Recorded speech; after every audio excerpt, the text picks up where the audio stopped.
What? We're live? Yeah, it's showtime.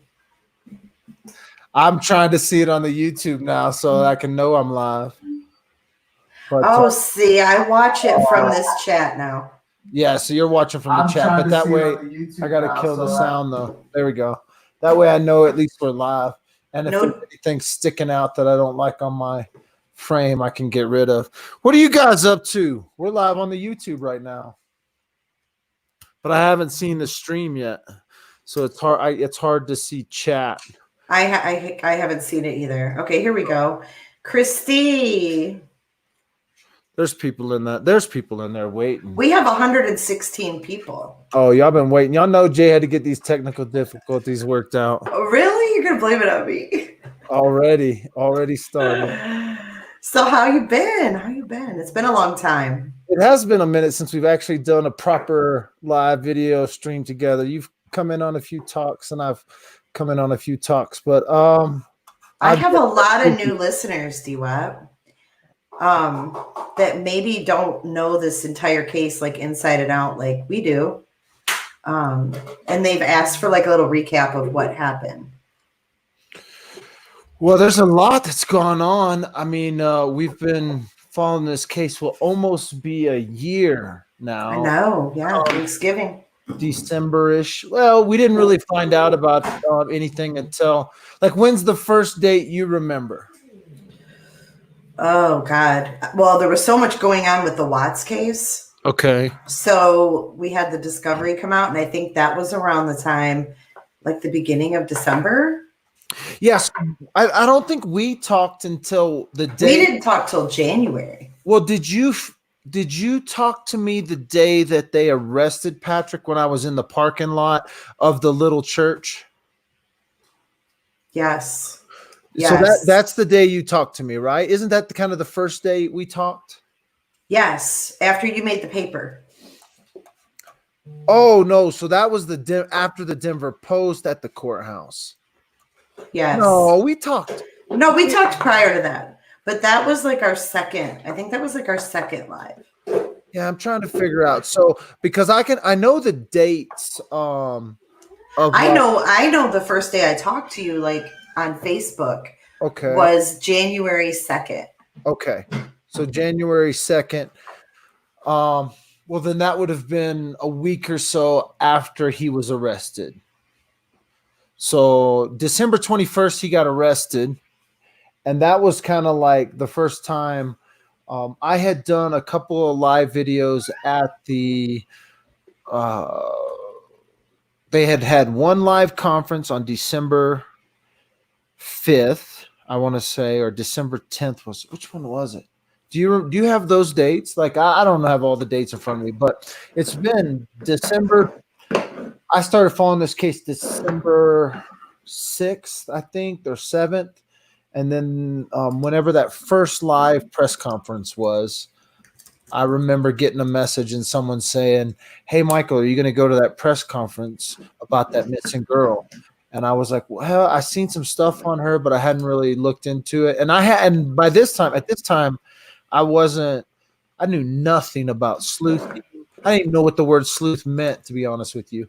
So it wasn't like I had some idea of how to follow missing persons, or that's what I was doing. I simply had a social media channel called the Woodland Park Underground.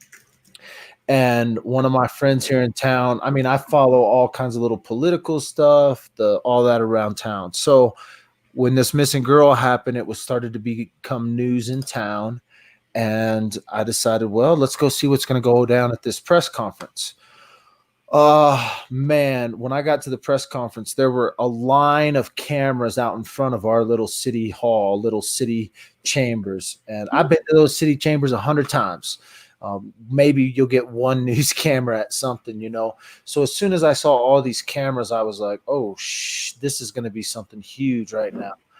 And so I went around back and actually snuck in the back doors of the city hall and snuck into the chambers, the city hall chambers. And I set my camera up first, and I had my live video feed. Some people were watching that live video feed. There were Woodland Park police officers coming in. I was talking to Woodland Park PD as they were walking in the chambers. And I was like, what the heck's going on? What's this him haw thing? And he goes, well, you'll find out, Michael, And I had just been at those chambers maybe 3 or 4 days earlier for like a city council meeting. So this was a very familiar place for me. It wasn't a weird situation. Everyone in those offices, when I walk in the front door, everyone in those offices knows who I am. They don't ask. They know exactly who I am. I've been messing with the politics in this town so long that everybody in the city knows who I am. So when that happened, and her mother was there, Miles DeYoung, the chief of police, was there. There was a bunch of city officials. I remember there was 2 of the press people that I know, a guy named Trevor that works for the local paper, and then another girl from the little courier. But then there was 25 cameras, and I was like, what are they going to talk to us about? What's going on? And then that's when they broke the news about a missing woman. They even started talking about Patrick at that time.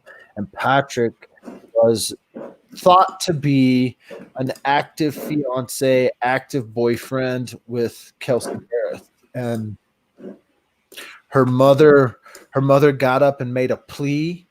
And it's the famous plea about, Kelsey, if you're out there, if somebody knows something, then please send us. Are you throwing stuff up on the screen?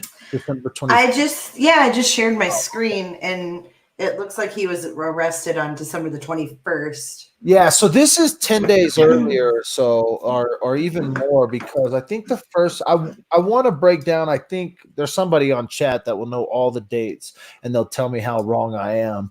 But I believe they broke the news on December 2nd. I believe the first press conference that I'm referring to right now was December 5th. Then they had like 3 or 4 press conferences back to back to back. And the press conference I could be talking about could have been December 10th. That could be the one I'm talking about. I'm not 100% sure on those dates, but it all happened so quickly. And then they had a press conference when they did the search warrant, the initial search warrant on the 14th out at Patrick's house, and they didn't find anything. I mean, they didn't even still talk about it. They didn't even announce it as a murder yet. They just talked about a missing person. And I remember, because I got a message from someone saying, I still have that text messages from inside the county. Someone texted me and said, they're going to announce it as a murder today at the press conference. And they're investigating this as a homicide. And so they were running that search warrant, but they never made that announcement. They just kept keeping it as a missing person. And that was on the 14th. And we now know that FBI was running surveillance from like the 14th through like the 17th. And they were running surveillance on Patrick's property. They were posted up across the street. And this is all information we found out way later.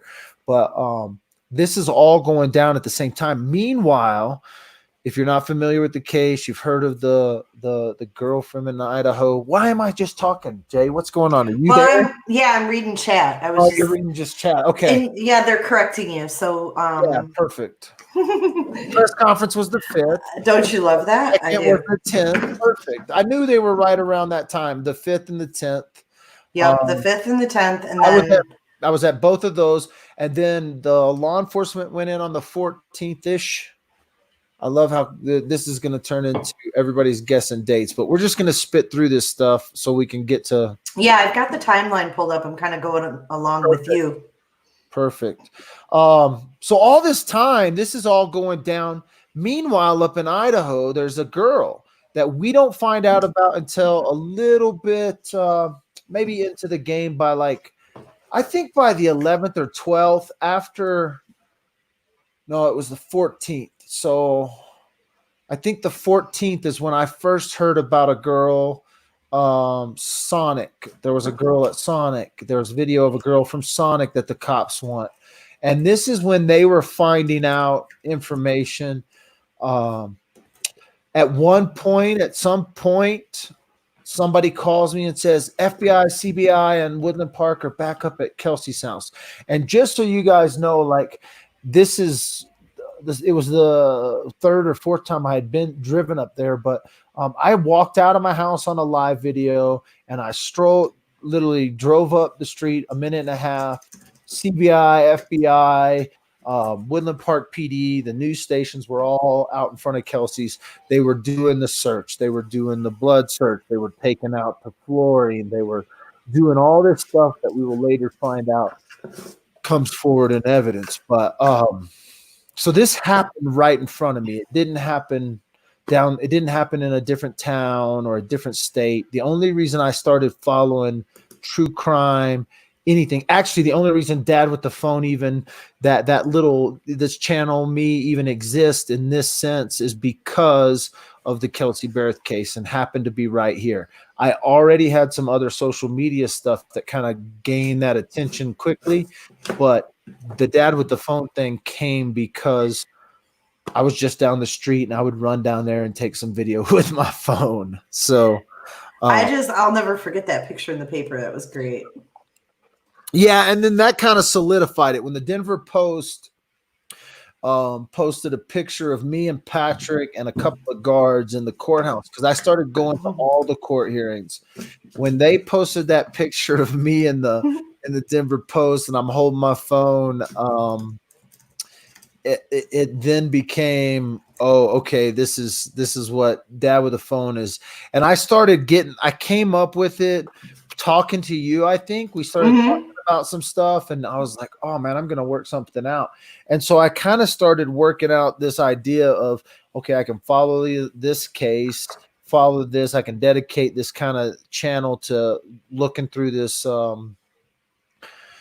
Kelsey Berreth case. And so then I just started going, man, and it became addicting. Like I watched Making a Murderer, on the freaking Netflix, and I watched a few true crime things and Forensic Files or whatever. And so all of a sudden this was happening right in front of me, in my little town of 7,500 people. I've lived in this town almost 13 years. My daughter was born in this house. My kids have grown up here, and so it's just a small mountain community that all of a sudden, national spotlight because of a murder case. And so, yeah, I bet it's crazy. Crazy. It is and it isn't. I mean, for the average Joe that's walking down the street, they're not really paying much attention to the ins and outs. I mean, like the bank ladies, I was talking to the bank ladies yesterday. I walked in there and they were like, what you been up to? I saw your last live on Patrick. Is he going to fry, and that's, every once in a while you'll get that. Maybe at a restaurant, you'll talk to maybe you'll run into Dan May at the restaurant like I did, but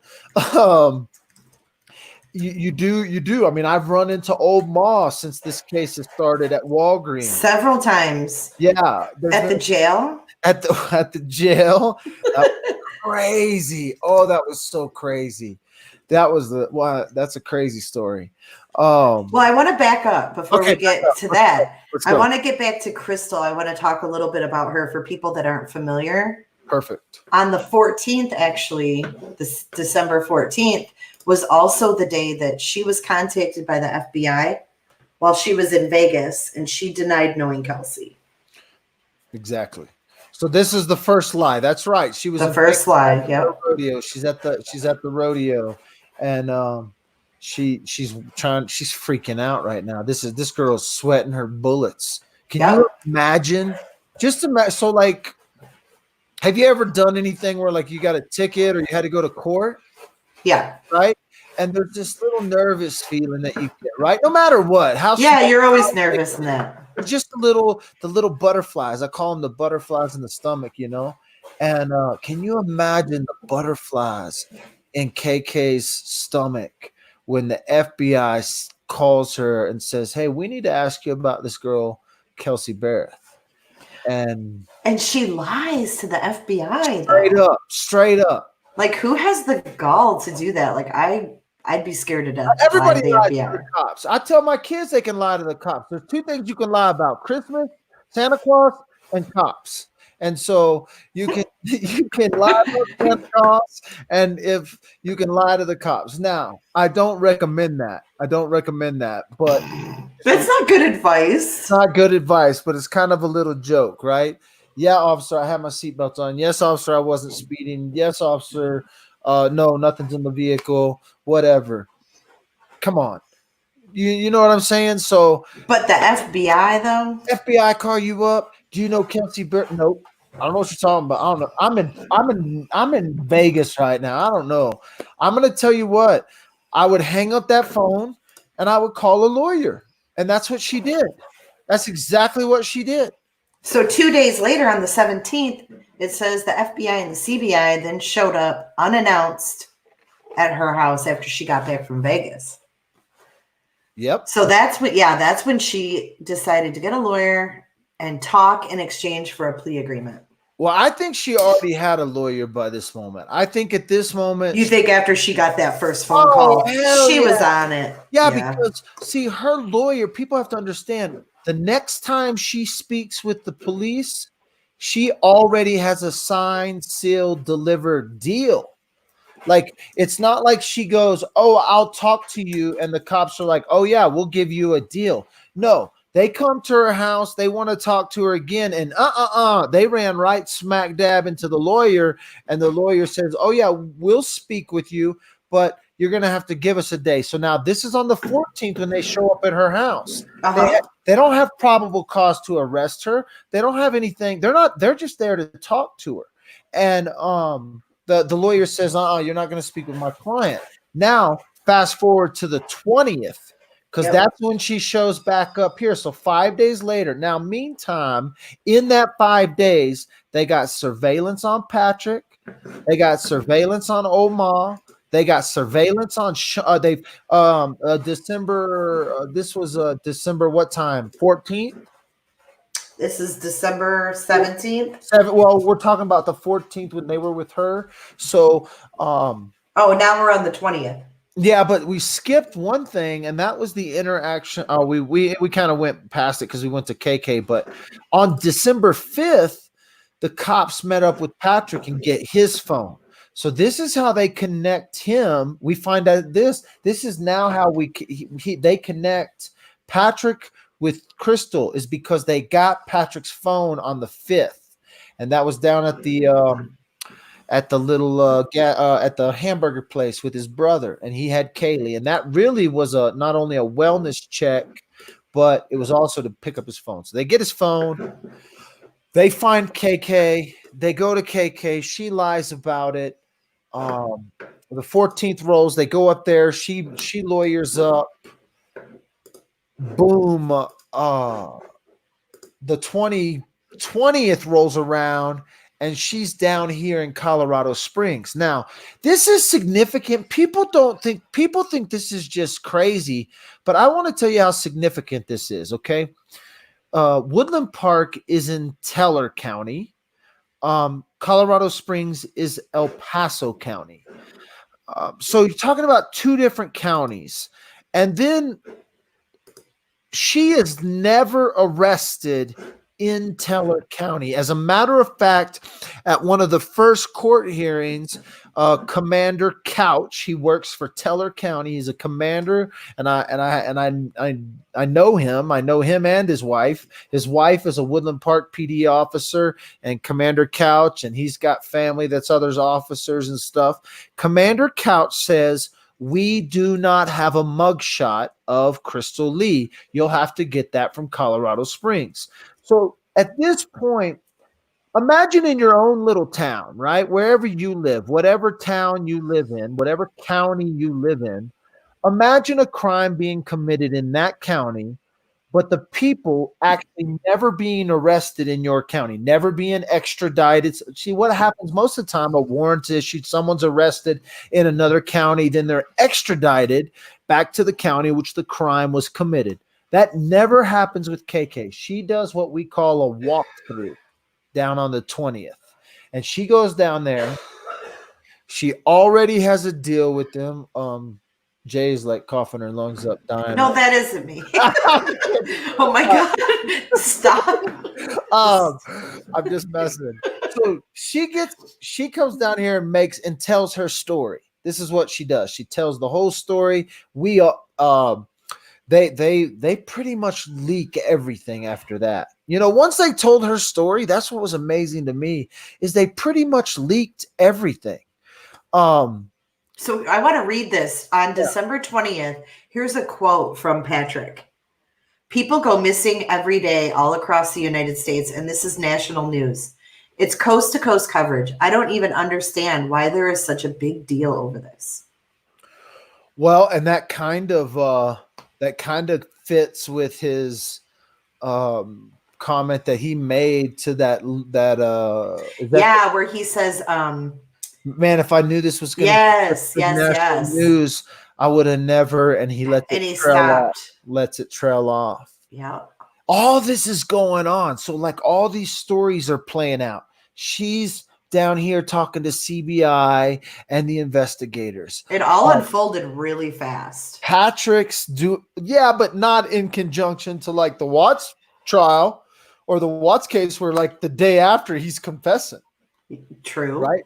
True. Patrick was tight-lipped. Well, he wasn't though, right? He was tight-lipped with the media, but like with his closest friends, he was like, shit. He was telling them no body, no crime. Yeah. We didn't know that then though. Yeah, but that's what I'm saying. The actual story that played out, like we only had speculation, but now we know that months have gone through into this intricate, like we're telling KK's story from the time Kelsey died. If we wanted to really back up, we back up. She's pulling down here, getting Starbucks. This bitch was in my town more than once and came to kill someone. She went to Starbucks. Yeah. Starbucks and got a cappuccino, caramel macchiato.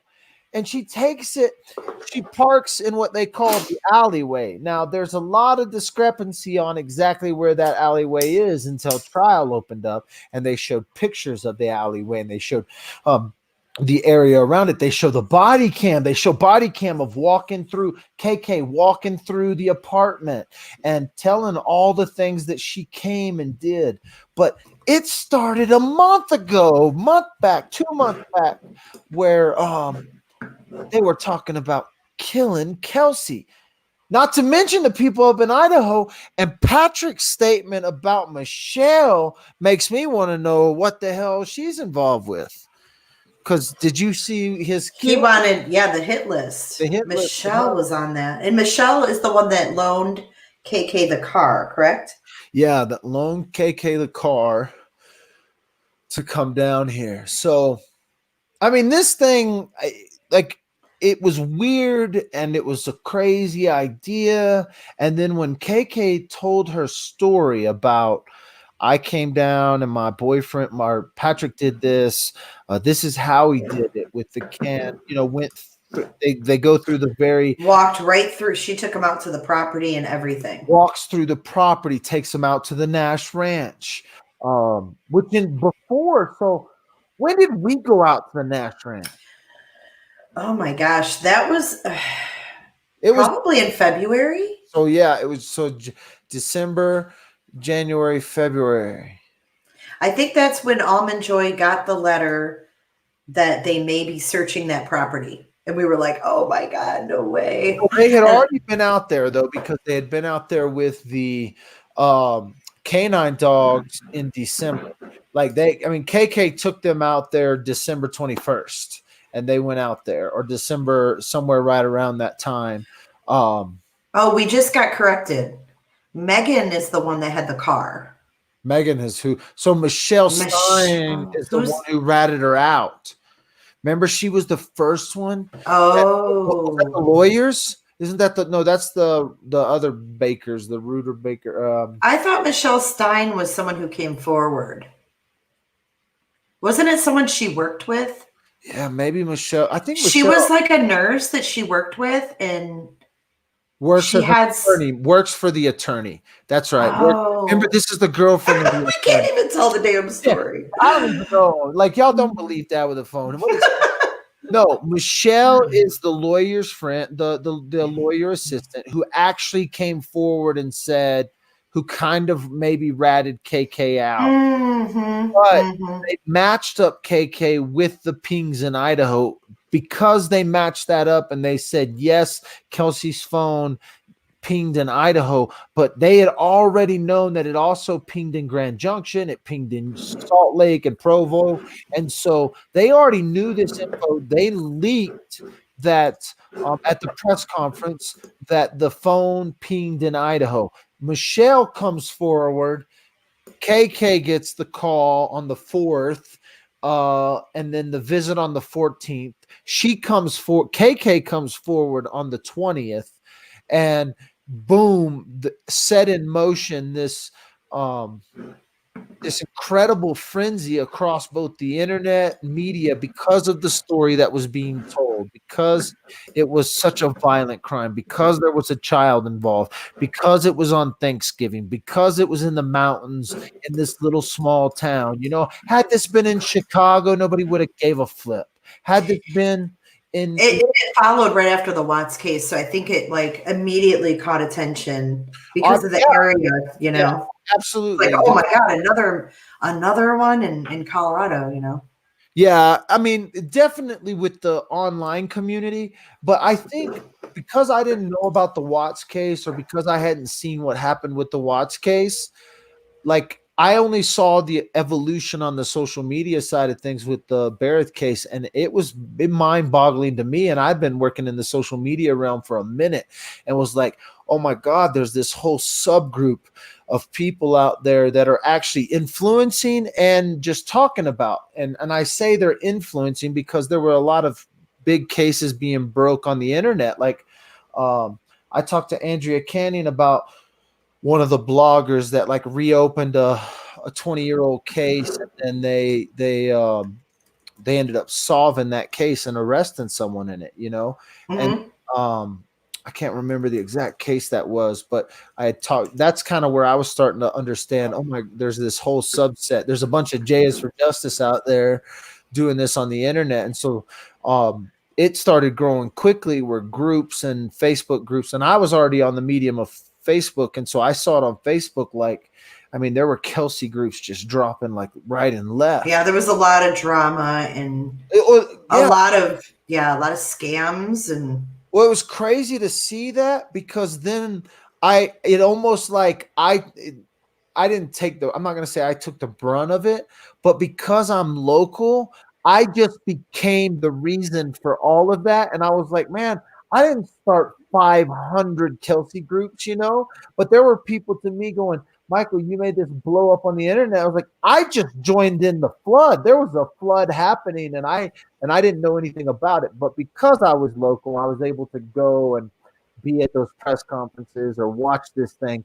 Plus, I'm not going to lie, man, I talked to people don't believe this, but a dispatch, one of the Teller County dispatch officers, one of the local officers in Woodland Park, they all told me, they're like, Michael, this thing is so big. There's somebody else involved. And this was before any of us heard about KK. And I didn't really say anything because those were real officers. Now, I did get a post from a dispatch officer that I posted, and it was they have a girl in custody. And that was on the 20th. And so all this stuff was happening so quickly that we were finding out all this information. We didn't know if it was rumor. I didn't know if it was truth. I was trying to take all these facts in from local people, and then plus listening to the tidbits of media, listening to the tidbits of new stuff. I'm trying to think of some things that didn't break in the media that I can actually claim. And one of those things I can for sure, because the news people told me I broke it, was that Perry Sanders was going to handle the wrongful death suit for the Berreth family. And people don't know this. Perry Sanders handled the wrongful death suit for Michael Jackson. So he's this kind of little hometown famous lawyer or whatever. Well, he's also done stuff for me. And so as soon as I found out, I literally texted Perry Sanders and was like, dude, are you handling the wrongful death suit for the Berreth family, and it came out. And he texted me right back in a live video. Yeah, man, but we're not breaking that information till like tomorrow or Monday. And then he wrote me back and said, well, I guess it's broke now. Here's the information. And so I just had close ties. These officers that were doing the investigation, Christopher Adams, there was a couple other officers. I'm not going to mention their names because they're no longer here with the Woodland Park PD, but they were involved in this investigation.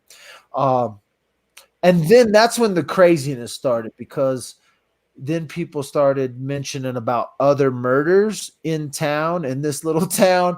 And that's when it kind of got out of control for me, because there's Mindy Lee, Joey Carlson, Joshua Maddox, Kelsey Berreth.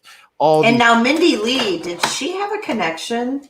Well, yeah. I mean, this is a whole nother can of worms we open up. But yes, her family has property directly connected to the Frazee property. Interesting, huh? So then your mind really started going. Well, then you just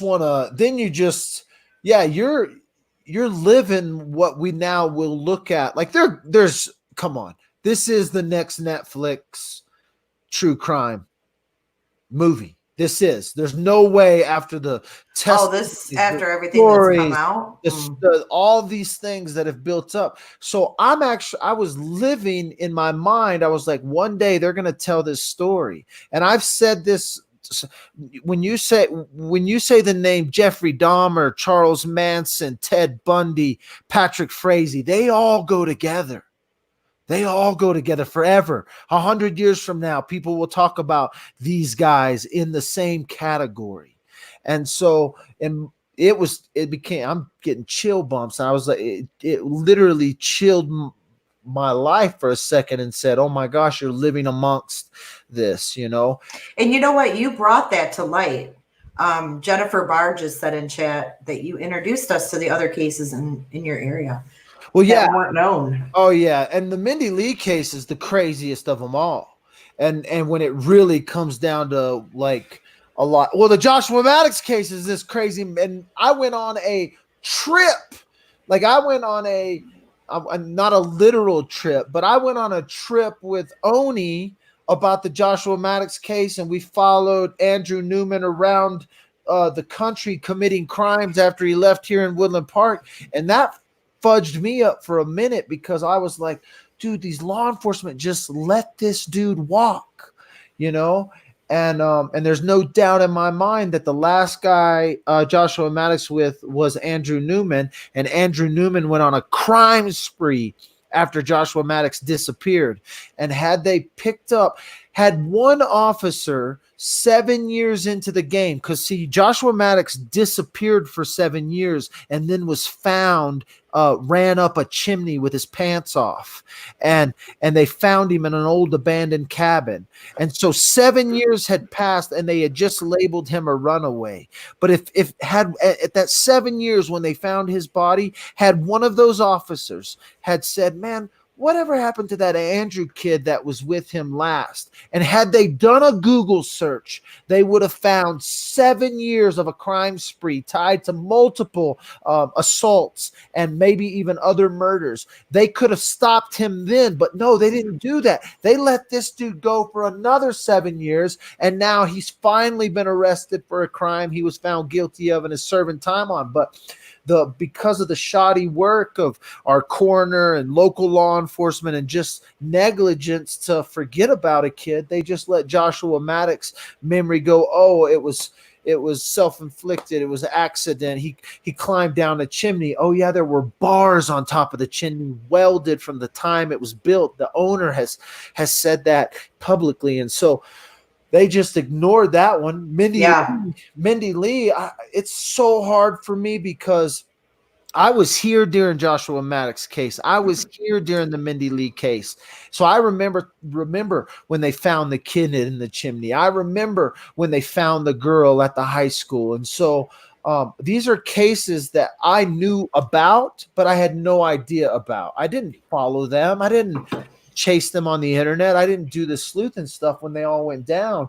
But as soon as I was involved in the Kelsey case and this, it would die off, oh, we're stuck in these motion hearings. We're stuck in collecting evidence. We don't have nothing new to talk about. I would look into these cases. Woodland Park is jacked, bro. It is jacked for some hypothermia cases. It is jacked for some self-inflicted stuff. And so, but that's like a river that you could go down forever. And they're going to talk about Patrick Frazee case forever. You're never going to let this die. What did KK really do? We have a question in chat. What's the question? All right, let me put it up on the screen. I always forget I can do that with this new streaming. So the question is, do you think Patrick Frazee heard about this Chris Watts case and decided he might have a chance, or do you think this was a pattern and he's killed before, or do you think he just snapped? I don't think it has anything to do with Chris Watts, because he was talking about this shit well before August. He was planning her case. He was planning her death in August. We know now. And Chris Watts, when did that happen? That happened August. So yeah, August 13th.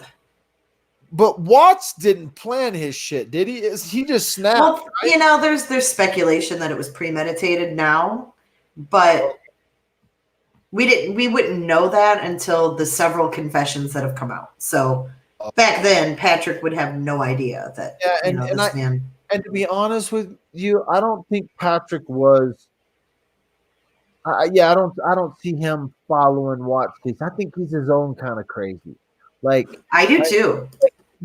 And I've talked about this over, and people have gotten mad at me, but I just am not going to change it.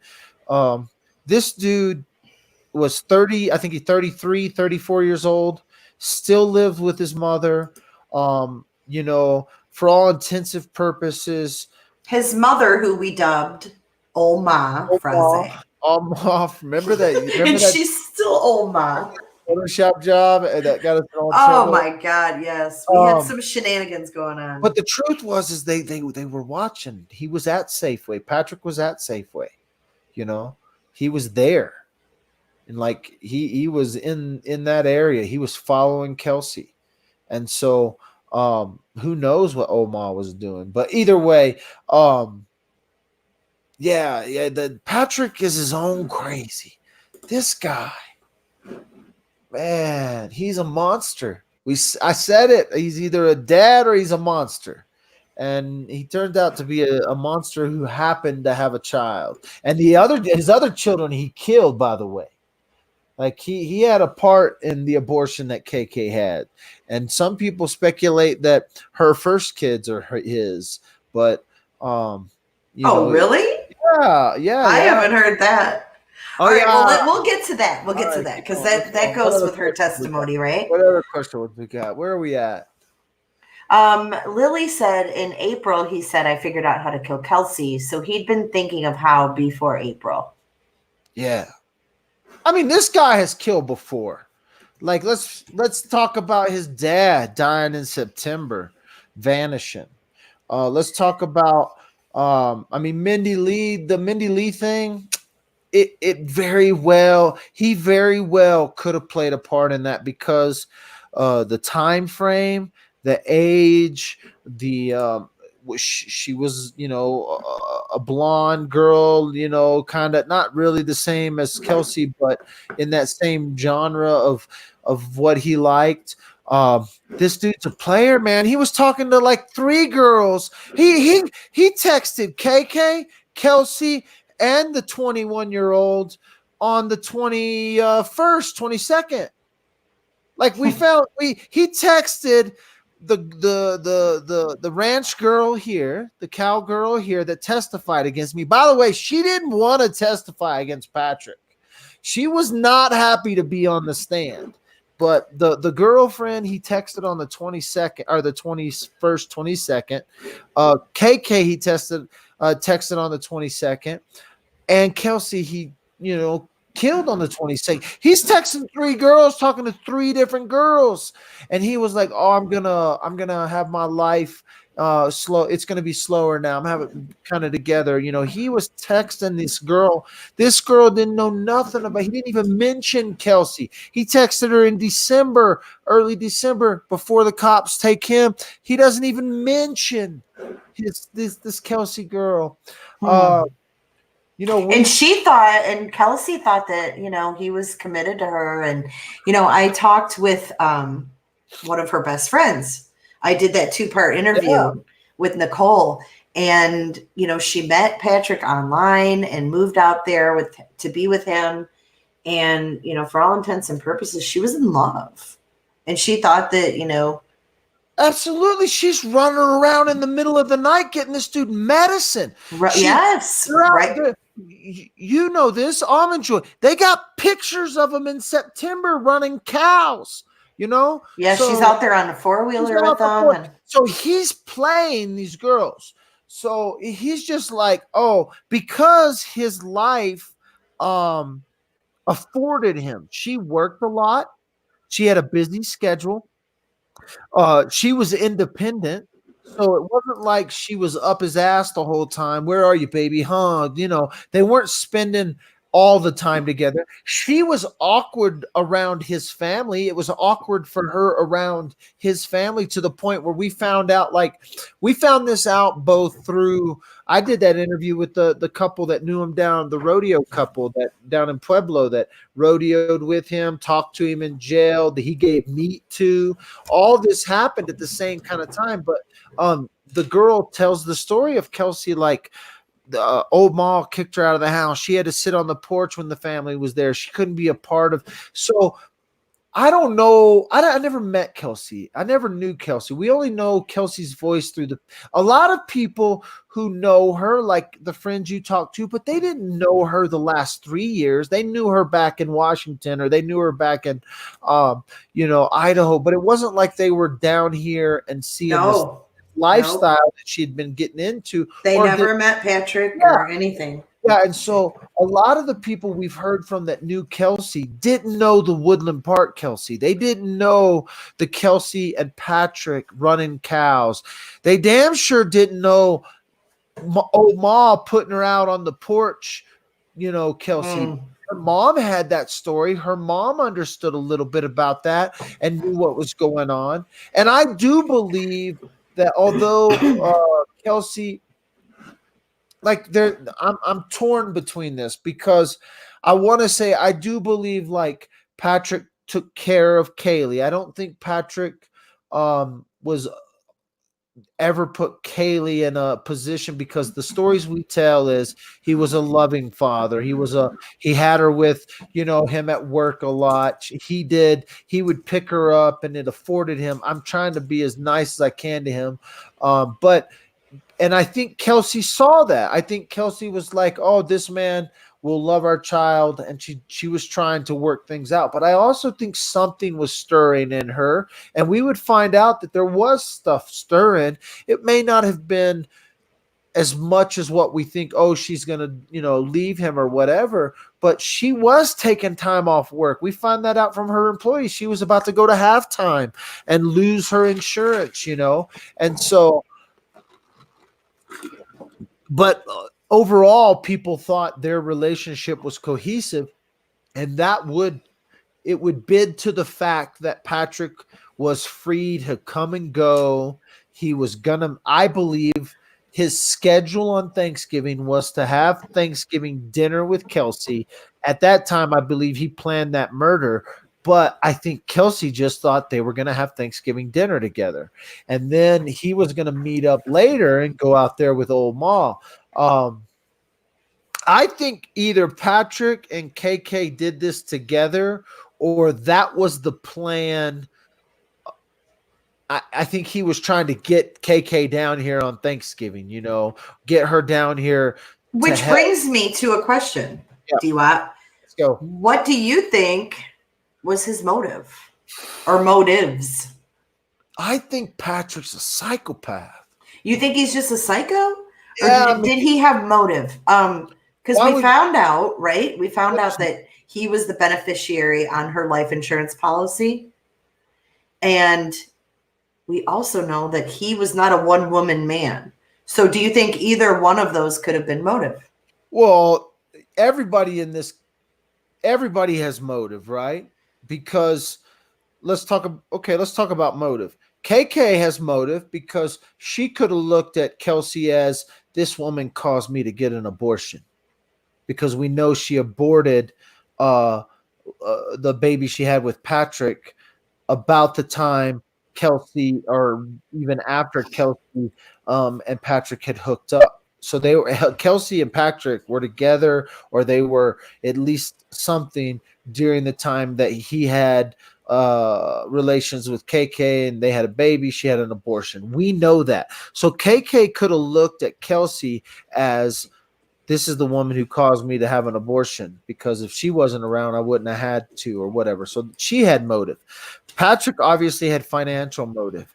There's also there's a story that her mom testifies to and her brother testifies to, that Kelsey says Aaron Frazee. Now, let me just say for a second, Aaron Frazee is crazy, and I have a and this is Patrick's sister. And I have a personal experience to say that, okay? And so Aaron Frazee called Kelsey trying to find out dirt on Patrick, because we know that there was some sort of financial fight over. Sean Frazee testifies that him and his brother haven't had a good relationship since the father passed, because they were fighting over money. So Kaylee was definitely a beneficiary of Patrick Frazee's father. And so there is motive with money anytime you think about it, no matter what.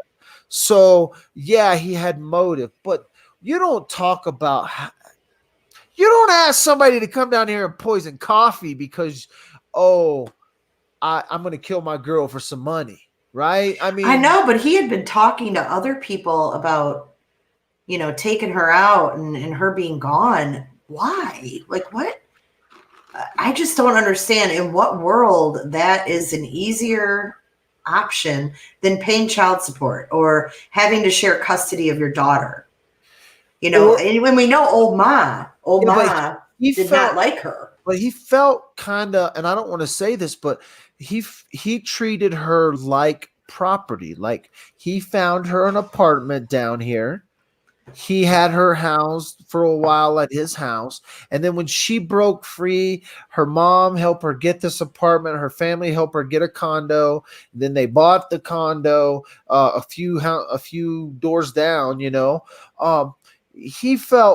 I think he felt threatened by her independence. And, meanwhile, he's playing the 21-year-old like he's already filled her spot. I mean, KK was just a tool. KK was, I got this girl on lock. She'll come and kill for me, Which I don't understand what these women saw in him. I just don't. Man. He's such a jerk. Like, all the stories that you've brought to light show what a jerk he was. But yeah, I mean, it's not even, first of all, I didn't bring it to light. This is testimony shit. This is testimony. I know, but I've heard all of this through you, and just the stories from the people that knew him, and how he treats animals and how he treated Kelsey.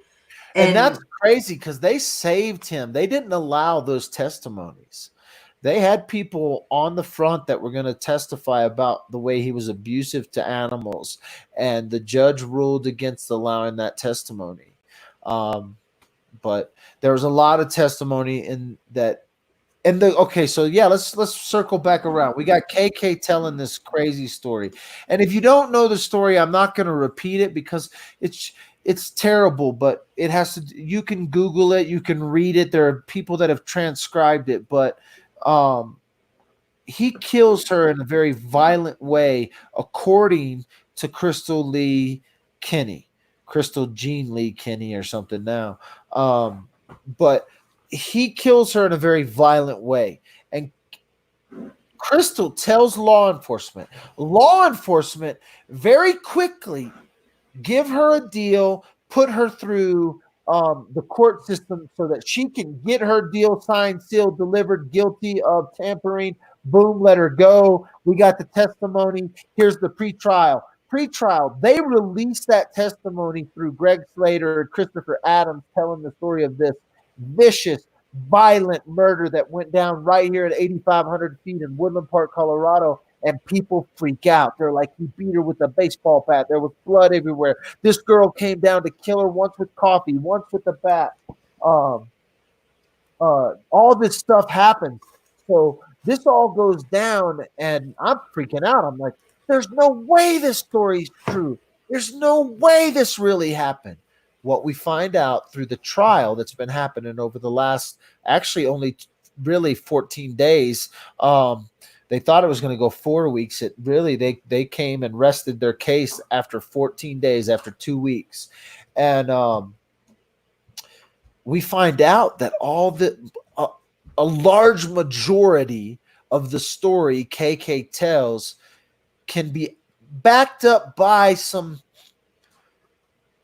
evidence, but more backed up by testimony, like by inadvertent testimony of ranch hands that help him not only build the fire that he burned Kelsey in, but also clean up that same fire inadvertently, not knowing what they were doing. Friends of Patrick telling a story of he talked about a body, no crime. I figured out how to kill Kelsey. Prior girlfriends talking about him making statements about different things. We find out the black tote comes into play, and they have video evidence of him going up one way and then coming back down through video footage, and the tote being moved. Like, he moved the tote around in the back of his truck. I've seen the video myself. And so when you see that video of the tote flipped around in this drive, you go, oh crap, something happened up there. You have him going in and out of the house on camera. We have him on camera on November 22nd 11 times. And then we have activated cameras like another 21 times or something, where something activated the camera, but we don't know exactly what. So we have camera footage of him at the house. We have camera footage of him with the baby. He then goes on an alibi drive.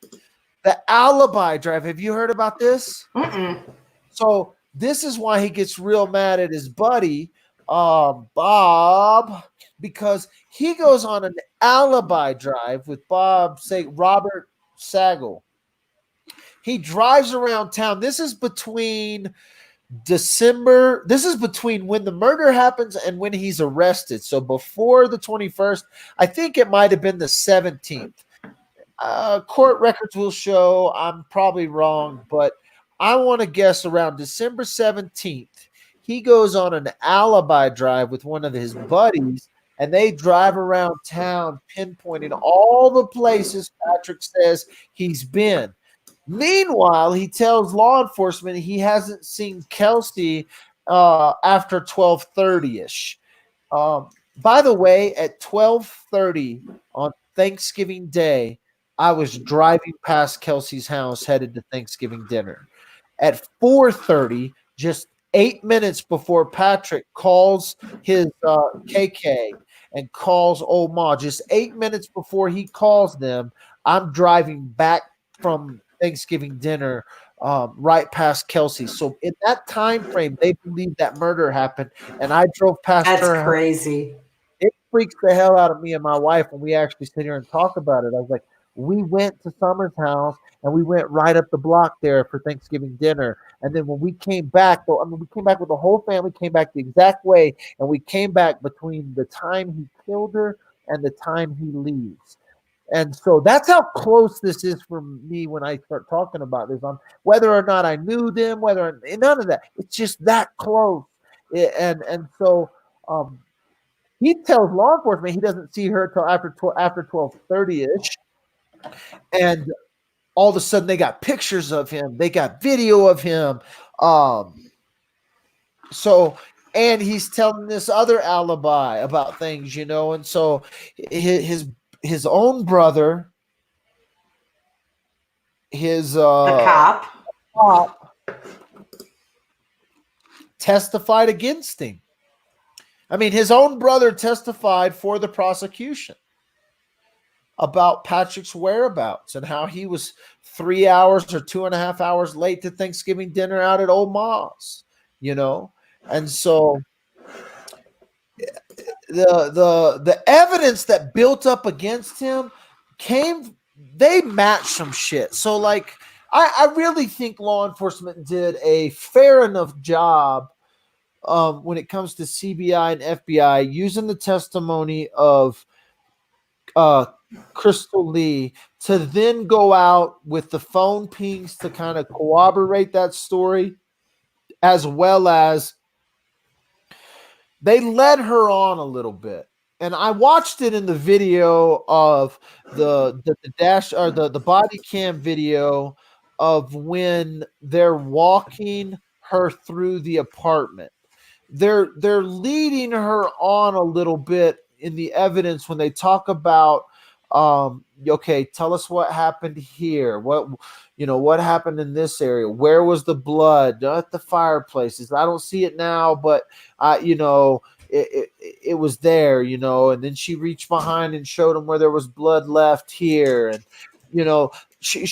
then they ask her about like the cookie sheet, well, what did you do with the cookie sheet? Oh yeah, Patrick told me to clean the cookie sheet and wash it. And so this is all on body cam footage. This isn't her testimony. This is what we watched of when they walk her through the apartment, and the same thing that happened out at the Patrick's property. They walk her around Patrick's property. You see the body cam footage. They're talking to her, asking her questions. They're not necessarily leading her to the conclusion, but they're letting her know that we want to know about this. This is how she tells the story about Patrick setting down the tote here and why the cadaver dogs may have marked on something outside the property there and different things. And so you watch the body cam footage, I would assume that stuff's going to be released in discovery.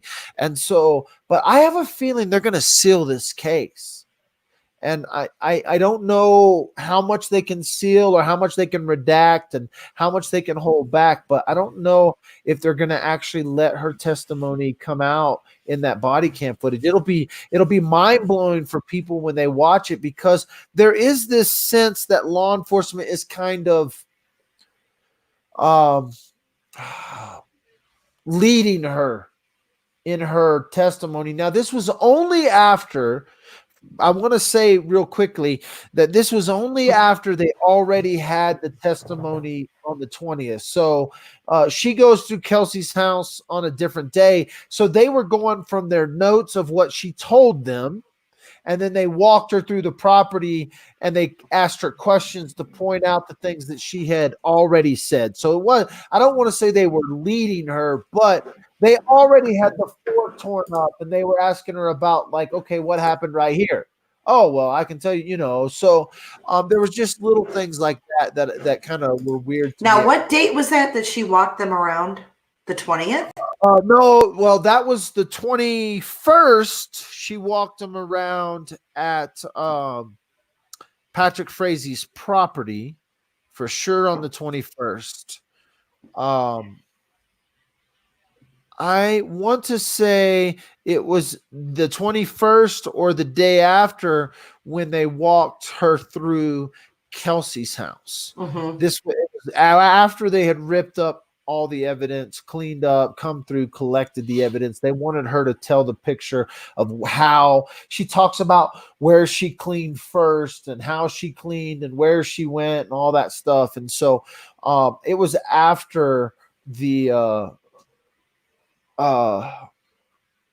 arrest. And they show that body cam footage in the court. And so it's a real, you hear Krystal KK's testimony, but then you also see this camera footage of when she walks them around and talks to them. And the same thing, they walk the young boys around. Like there were two, a 17-year-old and an 18-year-old ranch hand who helped Patrick build a fire the day before Thanksgiving. And then they helped clean up a fire the 25th of November or the 24th of November. Like I guess Thanksgiving is on the 22nd. Mm-hmm. And I think the 25th. Again, if I'm wrong on the dates, go read the freaking court documents. Oh yeah, there are none. You're getting this from Twitter. So Oh my God. so, yeah, you don't know if I'm wrong because Sam said one thing, Ashley said another, Angela said something, Andrea Canning says you won't even know. So is there going to be a wrongful death suit too? oh, absolutely. So maybe we'll find out all the details. Well, I think they may seal that too because it'll involve a minor. Oh, because of the baby. Yeah, Yep. it'll be a wrongful death suit. It's going to be protected because of her. You're right. Yeah. So what I don't think they will protect is just the open court documents unless they seal the whole case. But you have to get special. You have to file motions for that. And you have to have special reasons to seal the case, and I just don't see how they could. They would seal that afterwards. Michelle wants to know. Oh, sage us. I sage Joe. Yeah, I just got saged. We need some sage after all that. What do you and Dwap each personally think? Will he be convicted? So I think so. This is my thoughts. All right. I was worried that he was going to walk. I thought he was going to pin it all on KK and he was going to walk. Now I know you think the jailhouse snitch means desperation. I think it sealed the deal. I think there's no way in hell that any jury is not going to convict him now. Well, let me tell you this. I'm working on an interview with that jailhouse snitch, and I'm also working on an interview with the ex-girlfriend of the jailhouse snitch. Nice. Ooh, can't wait. I definitely got the ex-girlfriend. I don't know about it. I did. The funny thing is I awesome. I found out where this guy works. He lives here in town still, so he works in town. So what's your thoughts? Will he be convicted? If so, okay. So I happened to be in the courthouse on Thursday. I was there Thursday. Yeah, Thursday, I think. And I was actually there with my lawyer. And my lawyer got to the courthouse about 2 hours early. And he was kind of, peeping this case. It's not a big deal. He was doing some other stuff, but he was peeping on this case. My lawyer talks to me. When I say my lawyer, he's literally a lawyer I pay working on a case for me. He like texts me all the time about it. He's like, hey, man, what's up with the Patrick Frazee case? And I tell him what I know or whatever, right? And so whenever I see him, it seems like my lawyer always wants to have a tidbit of info that I don't have, Like he wants to break something to me about the Patrick Frazee case. It's kind of a game we've played back and forth. Like I heard this. Oh yeah. Well, I heard this, And so on Thursday, when I get there, my lawyer sees me, comes run over to me. He says, I got something I got to tell you. I was like, what you got to tell me? He's like, I just talked to one of the officers that's testifying in the Patrick Frazee case.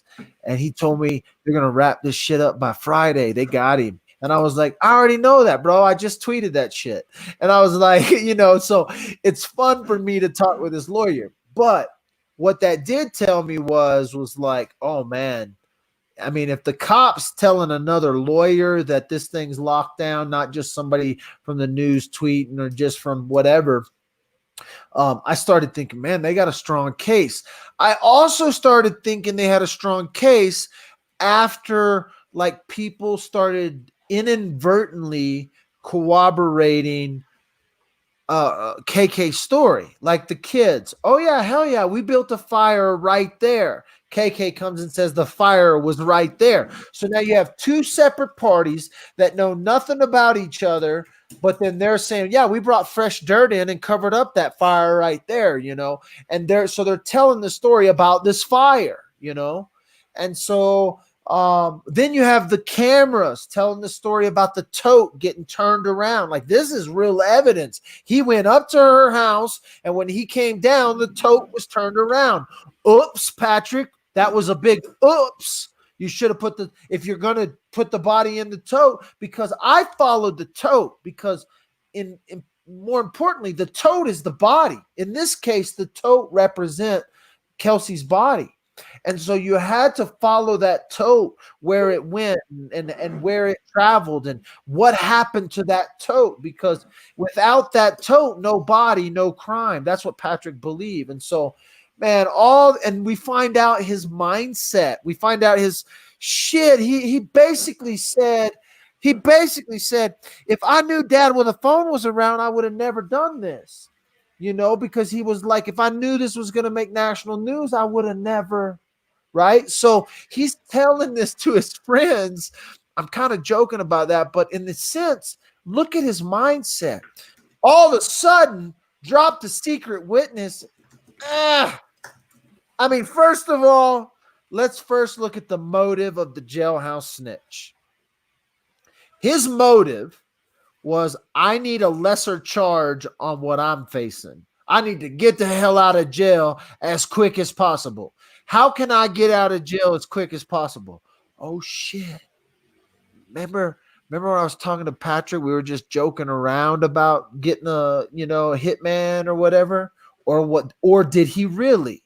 So the question that has to be answered, that I haven't heard an answer, people say that old Ma bailed out the jailhouse snitch, or somehow old Ma gave money to his girlfriend to bail out the jailhouse snitch. I can tell you, I did not hear the jailhouse snitch testimony personally, but if in fact he was bailed out by old Ma, that makes his story very believable. And so the handwriting letter, list, the hit list, man, it's as far-fetched as KK's story, right? Okay, listen, I want you to address this person in chat, the Joker. So he or she thinks that it was very dishonest of the prosecutor and that they misled the jury in the way they presented the jailhouse snitch. They say Frazee is in solitary and zero contact. Now, can you address that? Okay. In the notes, Frazee asked for advice. Prosecutor didn't detail the whole. Oh, well, he's not in solitary. So and Dad with a phone knows this from personal experience. I know. Well, first of all, I've been in Teller County 13 years. So I've been getting in trouble here for a long ass time. I have spent multiple days in the Teller County jail for a variety of reasons. But let me just tell you, out of all the people watching, how many people we got watching right now? Who knows? 367. Out of the 367 people here, the chances are I have a better knowledge of the Teller County jail than anyone watching. So, I actually spent the freaking night with Patrick Frazee in jail, and I can tell you right now that the night I spent in jail with him, he was actually in a cell with about 3 or 4 other people. And so, but where Patrick Frazee spent most of his time in jail was in what they call protective segregation. It is where they put the child molesters. On the inside, we call them the chomos. All right. This is where the chomos go. These are the child molesters. So when you walk into the Teller County jail, if you come in from the Sally Port, if you've been arrested and you come in from the Sally Port, you walk into a holding cell. When I walked into that holding cell, I was actually wearing the hoodie that I have on right now that says Woodland Park Underground on it. Okay. When I walked in and my eyes came up and I'm in a holding cell with a bathroom. It's got a little check-in. It's got a long bench. It's right where I'm still in my regular clothes. I walk in, Patrick Frazee is on the other side of the wall, a glass wall, in the booking area. Okay. The booking area is they book you. They're gonna book you. They've got 4 holding cells that are in there, plus they have the visitor cells that they can put people in. They also have the room that is actually talked about where Mary Longmire interviewed Patrick. It's a room, right? It's an administrative room where they do the arraignments by video, but it's also just off the booking area, okay? So when you walk in, you got your Sally Port holding cell. Patrick Frazee's in the booking area. Let me tell you, I was upset up until the moment the Sally door opened. When the Sally door opened and I saw Patrick Frazee was on the other side of the cell. This was on January, I want to say January 30th, around January 30th, maybe February. I don't remember. January something. I could look that up exactly. That was in January? Somebody can tell me when I got arrested, but yeah, it was in January. So in January, I walk in and Patrick Frazee is sitting right there in front of me. And all of a sudden I went from a frown on my face to shit, bail bondsman's on his way. I need to take advantage of this. I need to talk to Patrick Frazee. Well, I point right to my underground shirt and I'm like, you know who I am? And he looks right at me and he would become very familiar with who I was over the next few months. But either way, so Patrick is in the holding area. He was being held on suicide watch at the time that I saw him. So for whatever reason, Patrick was on suicide watch in a suicide cell, being under 24-hour surveillance, monitoring people walking up to his door every 10 minutes. Okay. The funny thing is about the jailers, they are more slaves than the criminals behind bars. So every 10 minutes they have to walk up and they have to touch this little magic wand to a magnet on the door to just tell the boss that I walked up and looked into this room. You understand? This is like they're on a little leash and they have to follow their leash around and touch the door. I looked in that door. I looked in that door. Okay. So he's on suicide watch. Every 10 minutes, someone's looking at him. He's in there with 4 or 5 other people. I would get out of jail pretty quickly then. It's the famous mugshot t-shirt. If you don't have my mugshot shirt, you're too late. Anyway, are those all gone? Those are all gone? I just killed the cell of them because I was like, I don't know if I want too many of these floating around yet. And so I just need to get one though. Yeah, you know where to get one. So we can get one. So I was in and out of jail in about just under, I want to say 12, 14 hours. Again, about a month later, I go back to jail. Same circumstance because some craziness. I'm back in jail. This time I actually get moved back to the holding cell. So I was actually there for 10 hours and Bobby Brown was slacking on me. And so he didn't get up there in time to get me. They put me in the back holding cells for about 4 hours. So I was up here for 10 hours. I was up in the holding for 10 hours. I didn't see Patrick the second time. But then when I went back to holding about dinner time, I found out really what was going on with Patrick. Patrick was being held on the east side of the Teller County Jail and in the Chomo pod. And that's going to be a regular pod where it's going to have like 2 tiers and it's going to have single rooms. It's going to be about 34 beds total, probably 2 beds in each room, but they're probably putting him in a single cell by himself unless they have purposely sent in a jailhouse snitch. Now, if in fact they wanted to plant a criminal into that pod, it would be as easy as pulling someone aside and saying, hey, we're going to put you in a pod with Patrick Frazee. If you can get us any information, we may go lighter on your sentence. They can actually do that with people, and they'll tell that damn, because first of all, most of these people are child molesters. They've done something that, you know, they're already marked in the system. They're already classified in the system. And so they have nothing to lose to snitch on anyone. So they could have put someone in there. But either way, he's in the Chomo pod. When I find out where he's at is because I'm in the pod directly across the hall, and the hall is glass walls. So I have glass walls. Patrick's pod does not have glass walls. But Patrick comes walking out during med call. And this is where I see how the other inmates react to him. They start banging on the window, calling, "It's crazy Frazee! It's crazy Frazee!" Literally, people in the pod kind of looked at Frazee as a superstar, a celebrity criminal.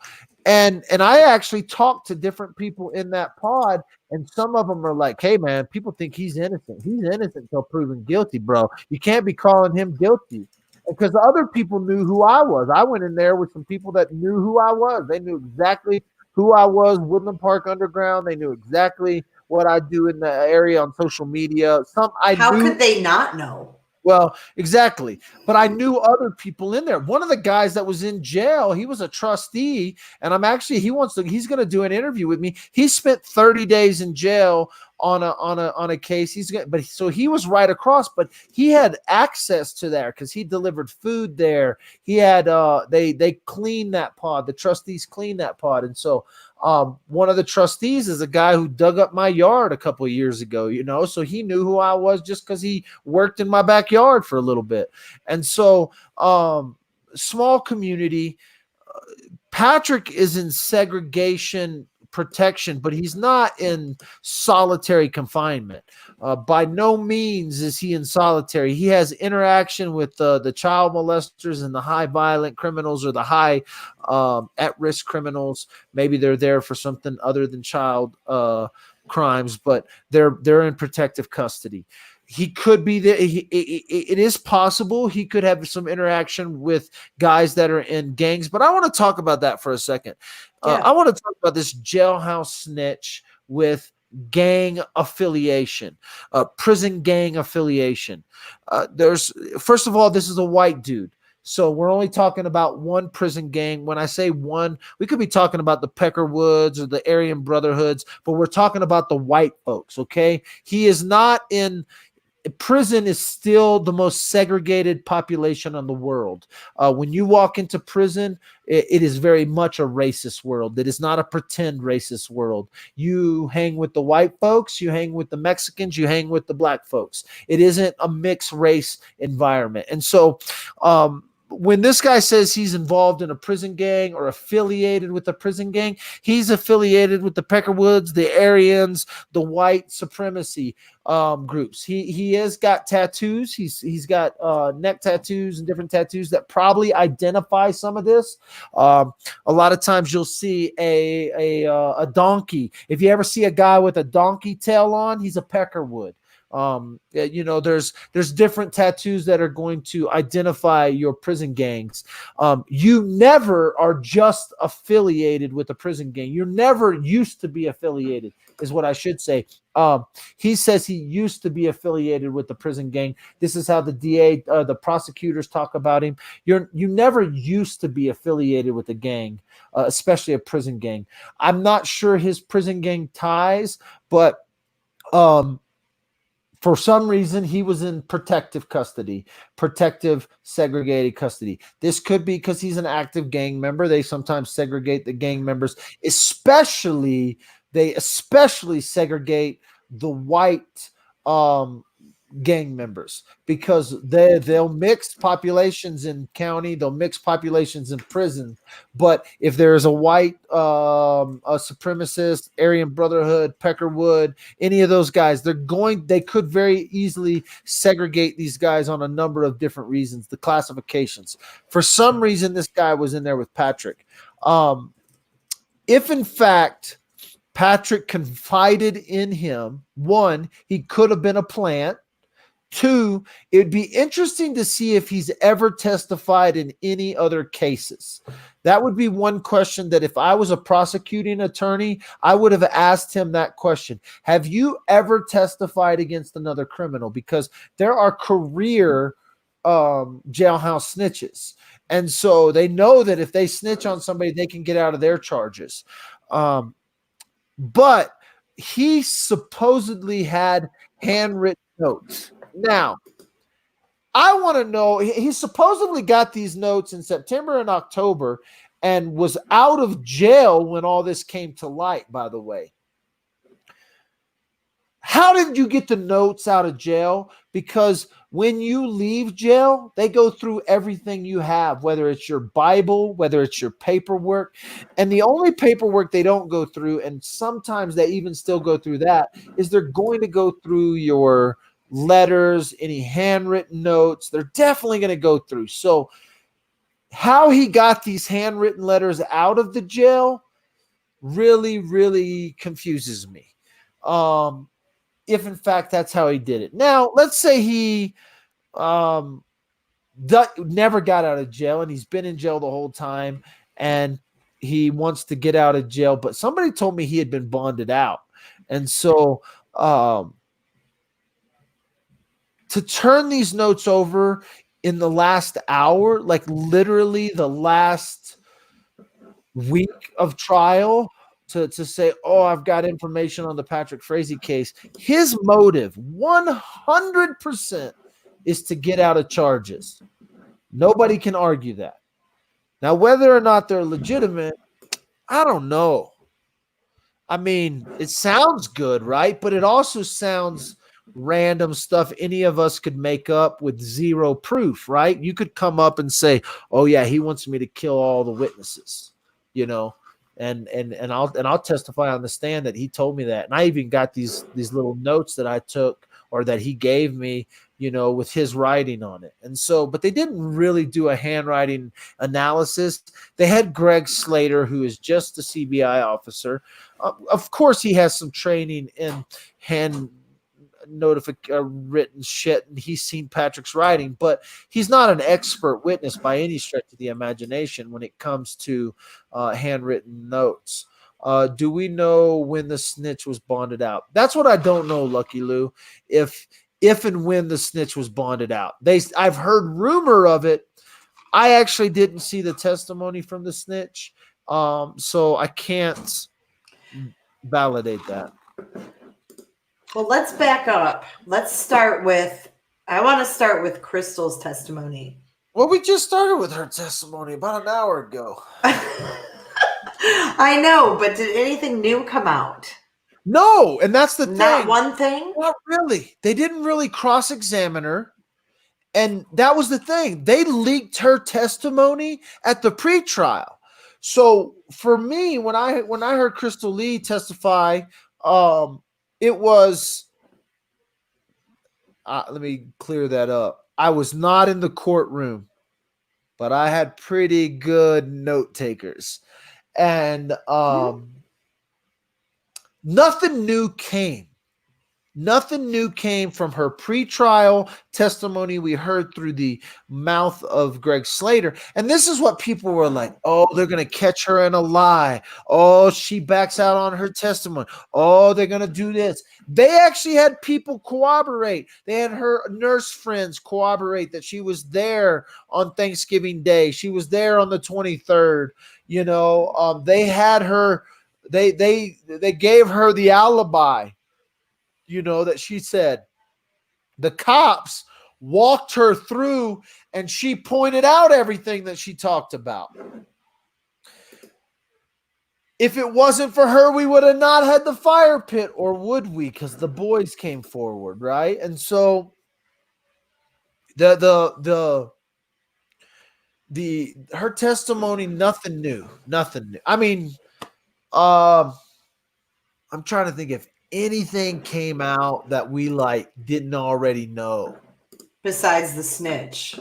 Well, the snitch didn't come out until later. Like, that's not her testimony. No, there was Right, other stuff. right. Yeah, we didn't know about Joseph Moore's testimony, the guy who considered Patrick a stepson, and then would later say, yeah, he talked about killing Kelsey. He talked about nobody, no crime. He talked about, why the hell this gets so big? I would have never done this if I knew Dad with the phone was around. That's Joseph Moore's testimony. He's like, Patrick had talked about this shit. It wasn't right. And also, what people don't understand is Joseph Moore didn't come forward until after he was recorded, and Patrick asked him a very specific question. Has there been any activity out at the Red Barn? This is from jail. Patrick asked Joseph Moore. So when he asked Joseph Moore, had there been any activity at the Red Barn, the cops knew Joseph knew something.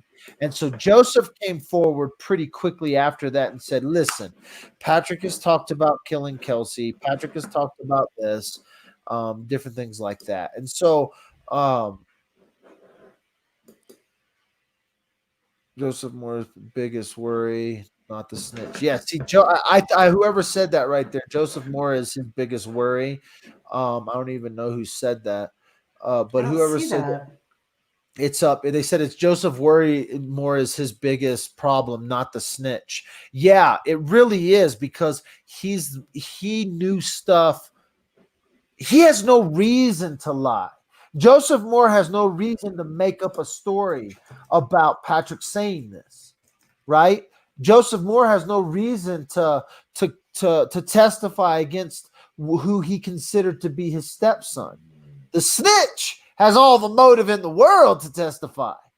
Joseph Moore does not. The young boys, the ranch hands, they have nothing to gain from saying, yeah, we helped him build that fire and we helped him clean it up.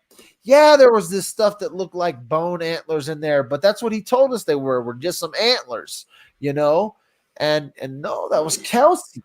That was Kelsey they were putting in that trash can. And so, like, those kids don't have nothing to lie about. Joseph didn't have nothing to lie about. The other people who knew Patrick, they didn't have anything to lie about, but they tell the same story. There's just too much. Oh, no, some bitch did this. He did it. The only question I really have is, where did you dump her, in the river, or did you take her to the dump? Where did you put Kelsey's body? That's what I would like to know. I talked to a criminal defense lawyer and I said, why would they not have anyone come to Patrick's defense? Why would the defense not call any witnesses? And my lawyer said, hey, this guy may have admitted to his lawyer he did this. And his lawyer may have said, they may have come to Patrick and said, hey, we'll give you 70 years, bro. And Patrick and his lawyers said, hey, maybe they'll screw up in court and maybe we'll win in court. This is why we should go to trial, right? So Patrick maybe he didn't, because then he talks about killing the witnesses. But there's 100 reasons why they went to trial, because Patrick was never getting off unless they went to trial. Patrick had zero chance of getting off unless they went to trial. Now, the question is, do you think, is he going to get off after the trial? I just think they've done a good job of finding the body. When I say finding the body, they pointed at the tote a lot. Where did that tote go? What happened to that tote? Where did you do with the tote?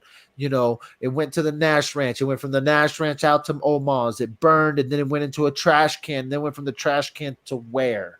All right. So they followed this tote around, because that's the key. You got to say, you have to present enough evidence to that jury that there is a body, and that body's in that black tote. You just can't see it.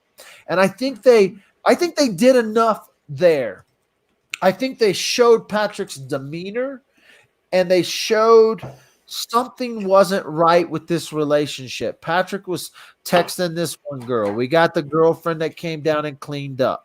Like, unless the jury is willing to just ignore KK altogether, unless they're just going to say whatever KK says is a freaking lie, and I don't care what the cops say, unless the jury just does that, there's no way they don't convict him. And so I think he's getting convicted of all counts on all charges, original charges. Will they stack him? They may stack him. If they convict him of first-degree murder, I think they'll give him second degree too and manslaughter, and they can stack his ass. So when do you think that this snitch came forward? Do you think this is last Friday? So he just came forward? Yeah, not the end of the day Friday, not like the Friday that he testified, the week before Friday. So he had just come forward like when the trial started. Oh, I thought maybe they had this in their back pocket. No, this is just something that fell in their lap. No, okay, so here's the deal. What do you believe? If they had it in their back pocket and they didn't present that evidence to the defense, that's illegal. True. And so did they know there may be a snitch and they just didn't talk to him right away? Very possible, right? They say, oh yeah, there's a rumor of a guy who's got notes. Oh yeah, don't call him yet. Let's call him on Friday right as we start trial.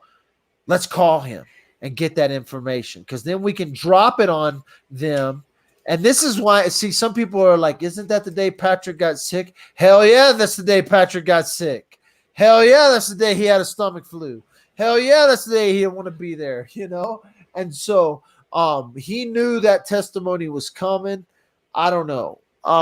They didn't really they didn't cross-examine him. That's the thing. Like, if they would have cross-examined him and asked him questions like, hey, have you ever done this before? Why didn't you come forward and stuff like that? So, he barely came forward.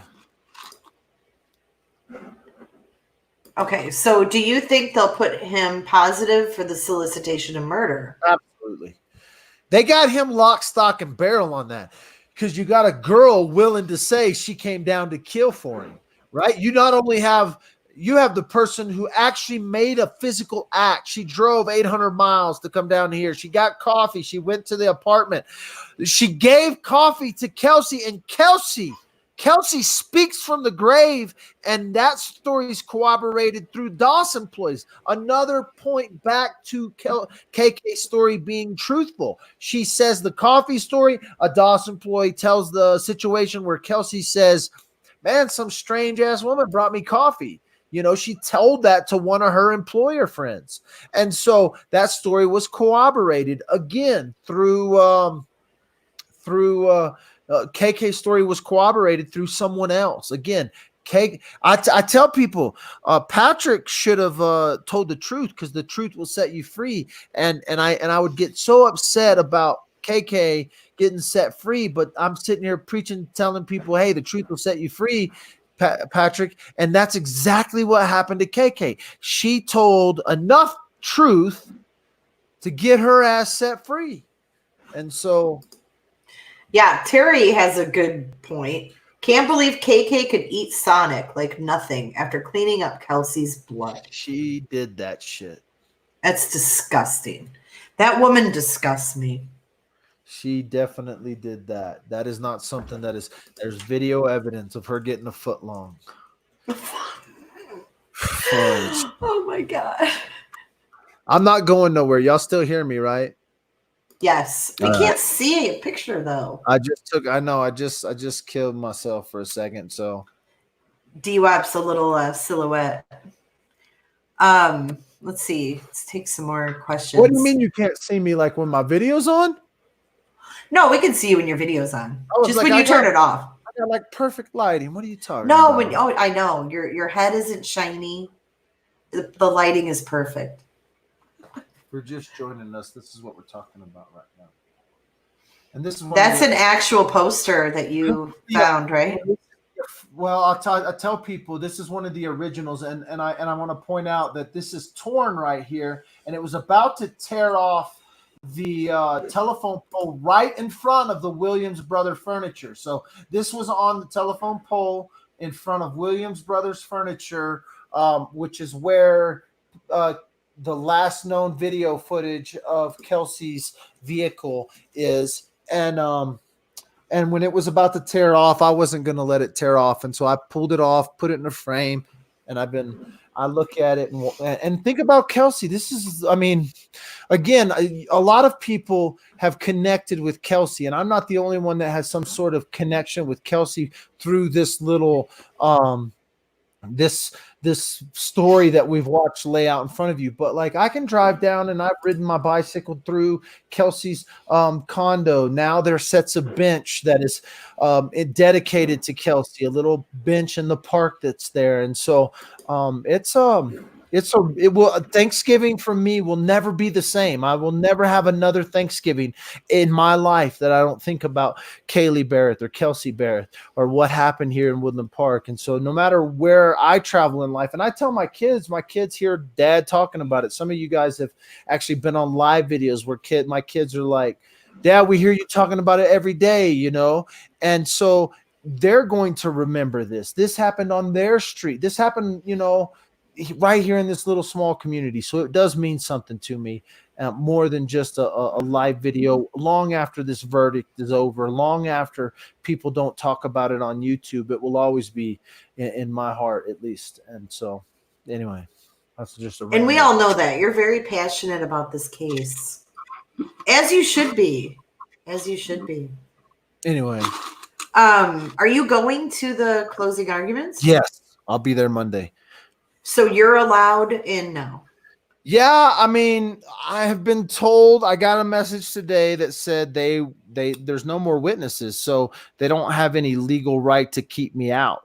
They haven't kicked me out for a disturbance. I never broke decorum. I was never brought before the judge for decorum issues. And so the only reason they said they kept me out was because I could possibly be called as a witness. They put me on the witness list for a couple of reasons. One, I talked to some witnesses. Actually, some people who testified were people I talked to. One of Patrick's friends that was in the rodeo testified, and he shoed their horses. And so I talked to that lady. And she had not talked to law enforcement at that time, but then she testifies about Patrick. So I had talked to some of the witnesses, and then I had also been in jail with Patrick, and they wanted to know, obviously, if Patrick had done any snitching with me, if Patrick had asked me to take anyone out, you know, and so they wanted to know that information. You want to answer that question on the screen? What's the question say? Dwap, do you wish you would have run into or have met Kelsey? Would you have been good friends? Would you have tried to help? There has been a couple of occasions I probably have actually seen Kelsey or seen Patrick. I think that I had seen Kelsey in not the park directly behind her house, but I think I had seen Kelsey in the park, which is our Memorial Park, which is a block over from Kelsey's house. Spend a lot of time there with all of my kids. And although the facial recognition in my mind is not perfect, I was like, I think I've seen this lady before. When I saw her picture the first time I ever saw her picture, I remember going, I think I've seen this lady. I didn't know her, but and I boast about knowing everybody from the homeless person to the mayor's wife and the mayor, but there's still a lot of people in Woodland Park who this is a bedroom community. And for all intensive purposes, for Kelsey, this was a bedroom community. In other words, she slept here, but she worked out of county, she worked a ways from here. Even though she lived here and slept here, she dated a guy in a town that was 2 towns over, you know? And so for all intensive purposes, Kelsey treated Woodland Park as a bedroom community. This is where I go and sleep. Yeah, I may hang out on the weekend and go to the park and stuff, but I don't work here. I'm not in community with people here. She was she definitely had a few people who had been at her house and visited her, but she didn't have a lot of friends in the direct area. Even her neighbors weren't necessarily people she knew. And so, do I wish I would have known her? I feel like in the age to come, I will walk up to Kelsey, and it will be as if we knew each other. Um, in some weird way in this, because I believe there's more after this. So I think we are just getting started in this whole thing we call life, even though we may only be here for a certain amount of time. I also know that Kelsey believed that, so I can say that with some passion and authority to say that Kelsey also believed in an afterlife, in an age to come, and somewhere else, heaven, hell. Yes. Yeah. So You when know what I'm was really interesting to you up when I talked to Yep. her friend Nicole, who also is part of the Seventh Day Adventist religion. Um, she stated that they believe that when someone passes away, that they are just dormant, like they're just there's no her soul's not floating around. They think she's just sleeping. That's their Yeah, belief, and that gives them peace that she's sleeping. yeah, absolutely. That she there wherever Kelsey is much better than here. We know that without a doubt. Hmm. Uh, Whether she's there right on time or whether she was there early because of the choices of others, we will figure all that in the end. With Patrick, um, I have tried to understand him in a sense that even when this first happened, I sat with my wife for a second. I talked to my wife. People talked about motive earlier. And I was like, and Andrea Canning from Dateline asked me, she goes, well, what do you think Patrick's motive was when she was interviewing me? And this was the first time I ever said this, but like, I only can think of that as what would drive me to kill? What would drive me to kill my wife Nikki? What would drive me to kill someone that I love, that I was intimate with, that someone that I had a child with? What would drive me to do that? And the only thing that can even fathom the only thing that I can even fathom in my mind is if my wife said, I'm going to take the kids away, and I said it straight to Andrea. Well, I think she even asked me, what would you do if your wife said they were going to take the kids away? And I would say, I would kill her. Like I said, that's the one thing that would drive me um, to murder. And I know that, like, if someone came and harmed your kids, that would drive you to murder. You would be willing to kill for your babies. Yes. There's very few people on the face of the planet that don't have a maternal instinct that will kill for people who are going to harm or hurt or take away their children, right? And so that would be the only motive. So that I could come up with my own mind. Do I think that was Patrick's motive? At first I thought maybe, well, maybe it was a crime of passion. Like maybe they did get into an argument. Maybe they did get into a discussion about custody. Maybe they did get into a discussion about the child. And maybe she did tell him, hey, I'm leaving. Hey, I'm moving. Hey, I'm taking Kaylee and I'm going back home. Maybe she did these things and the veil got torn between them, and he went in a flip of rage and he killed her. This is what I used to think. Hmm. But that's not really what I think now. I think now that this dude was I believe he was abused as a child from his parents. I believe Omar was, whether it was physical or verbal abuse. I have talked to enough people. So I've talked to people who have partied at Patrick's house. I have talked to people who went to high school with Patrick. I have talked to people who knew Patrick and Kelsey in the rodeo. I've talked to people who knew just Kelsey. I've talked to people who knew just Patrick. And so I don't know Patrick. The only time I've ever been close to him is in the courthouse or in the jailhouse. And so, but I think I know him as good as I can know him outside of not knowing him, right?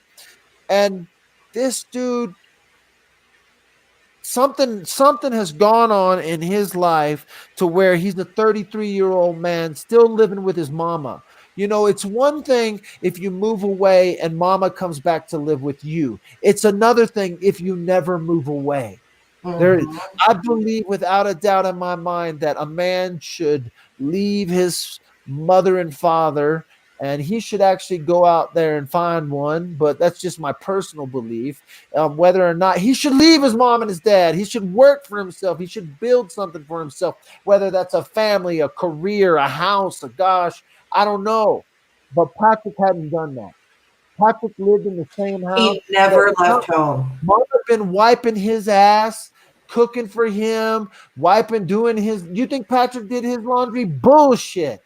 Old Ma Frazee did that laundry. You know, did Patrick feed the animals? Yeah, Patrick took care of what the man was supposed to take care of. He went out and took care of the ranch. He lived this pretend cowboy life. You know, I talked to cowboys, the actual cowboys here in Teller County. Patrick wasn't a cowboy. Patrick was a team roper who kind of got into some cows.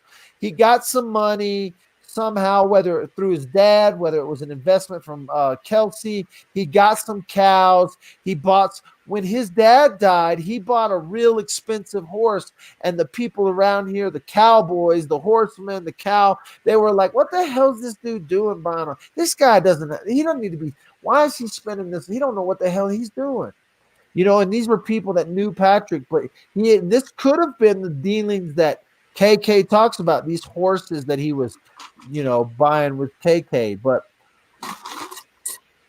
Patrick was in school. I've talked to his ex-girlfriends. I've talked to his girl, you know, the people who dated. He was the polite, yes, ma'am, open the door for. But when they would party out at his property, his mom was a vicious woman, is how they described. Vicious. That's how they described her. She would come out when he had 5, 10, 15 people over, maybe having a bonfire, maybe doing something out there at the barn, doing what kids do. And old Ma would come out screaming like a woman at Patrick. Yeah, do this, you gotta do that, screaming, cussing at him. Vicious is how they described her. And so he grew up in an abusive. I mean, listen, I don't want to be rude, mean, inconsiderate, any of these things, but we're talking about some people who did some very evil things, okay? And so if I'm too hard on old Ma, please forgive me. But you're not too hard on old Ma. I see old Ma, that's a woman who's lived a life of bitterness. When I see her now, I have an 87-year-old grandmother who, when you see her, she radiates light, right? Do you know? But old Ma does not. She does not. She does not. She has lived a bitter life. She has lived a very bitter life. And so when I see that, I understand more of where Patrick sits. And I say, damn, he was dealt a card and somewhere in his mind he flipped like this. He only got one life, right? We only do this shit once. And Patrick chose to do what he did. The only time he would ever get to choose that. Now, whether or not he's killed in the past, flipped in the past, has he flipped out in the past? Maybe. I think there is something very sadistic about this family. His sister is, and people are going to bash me. People are going to tell me I'm whatever. His sister is a very butch lesbian contractor for the government. Oh my God, you did not just say that. They are. But this is true. This is true. This isn't a lie. And personal experience, she's crazy. She tried to tell people, she told the cops that I harassed her and assaulted her. And I don't even, to this day, I barely know what this woman looks like. But I have talked to people in the military who have worked for and with this woman. So you can tell me all you want to tell me about how I don't know what I'm talking about. I have a personal experience where this lady has said some crazy shit about me, and she's an absolute loony nut. I have people who have worked with her that will tell you the same thing. So I look at the family as a whole. I look at the brother who's a cop, who says he has an exchange, a bad relationship with his brother. It fell apart over money about daddy's death, who people don't know.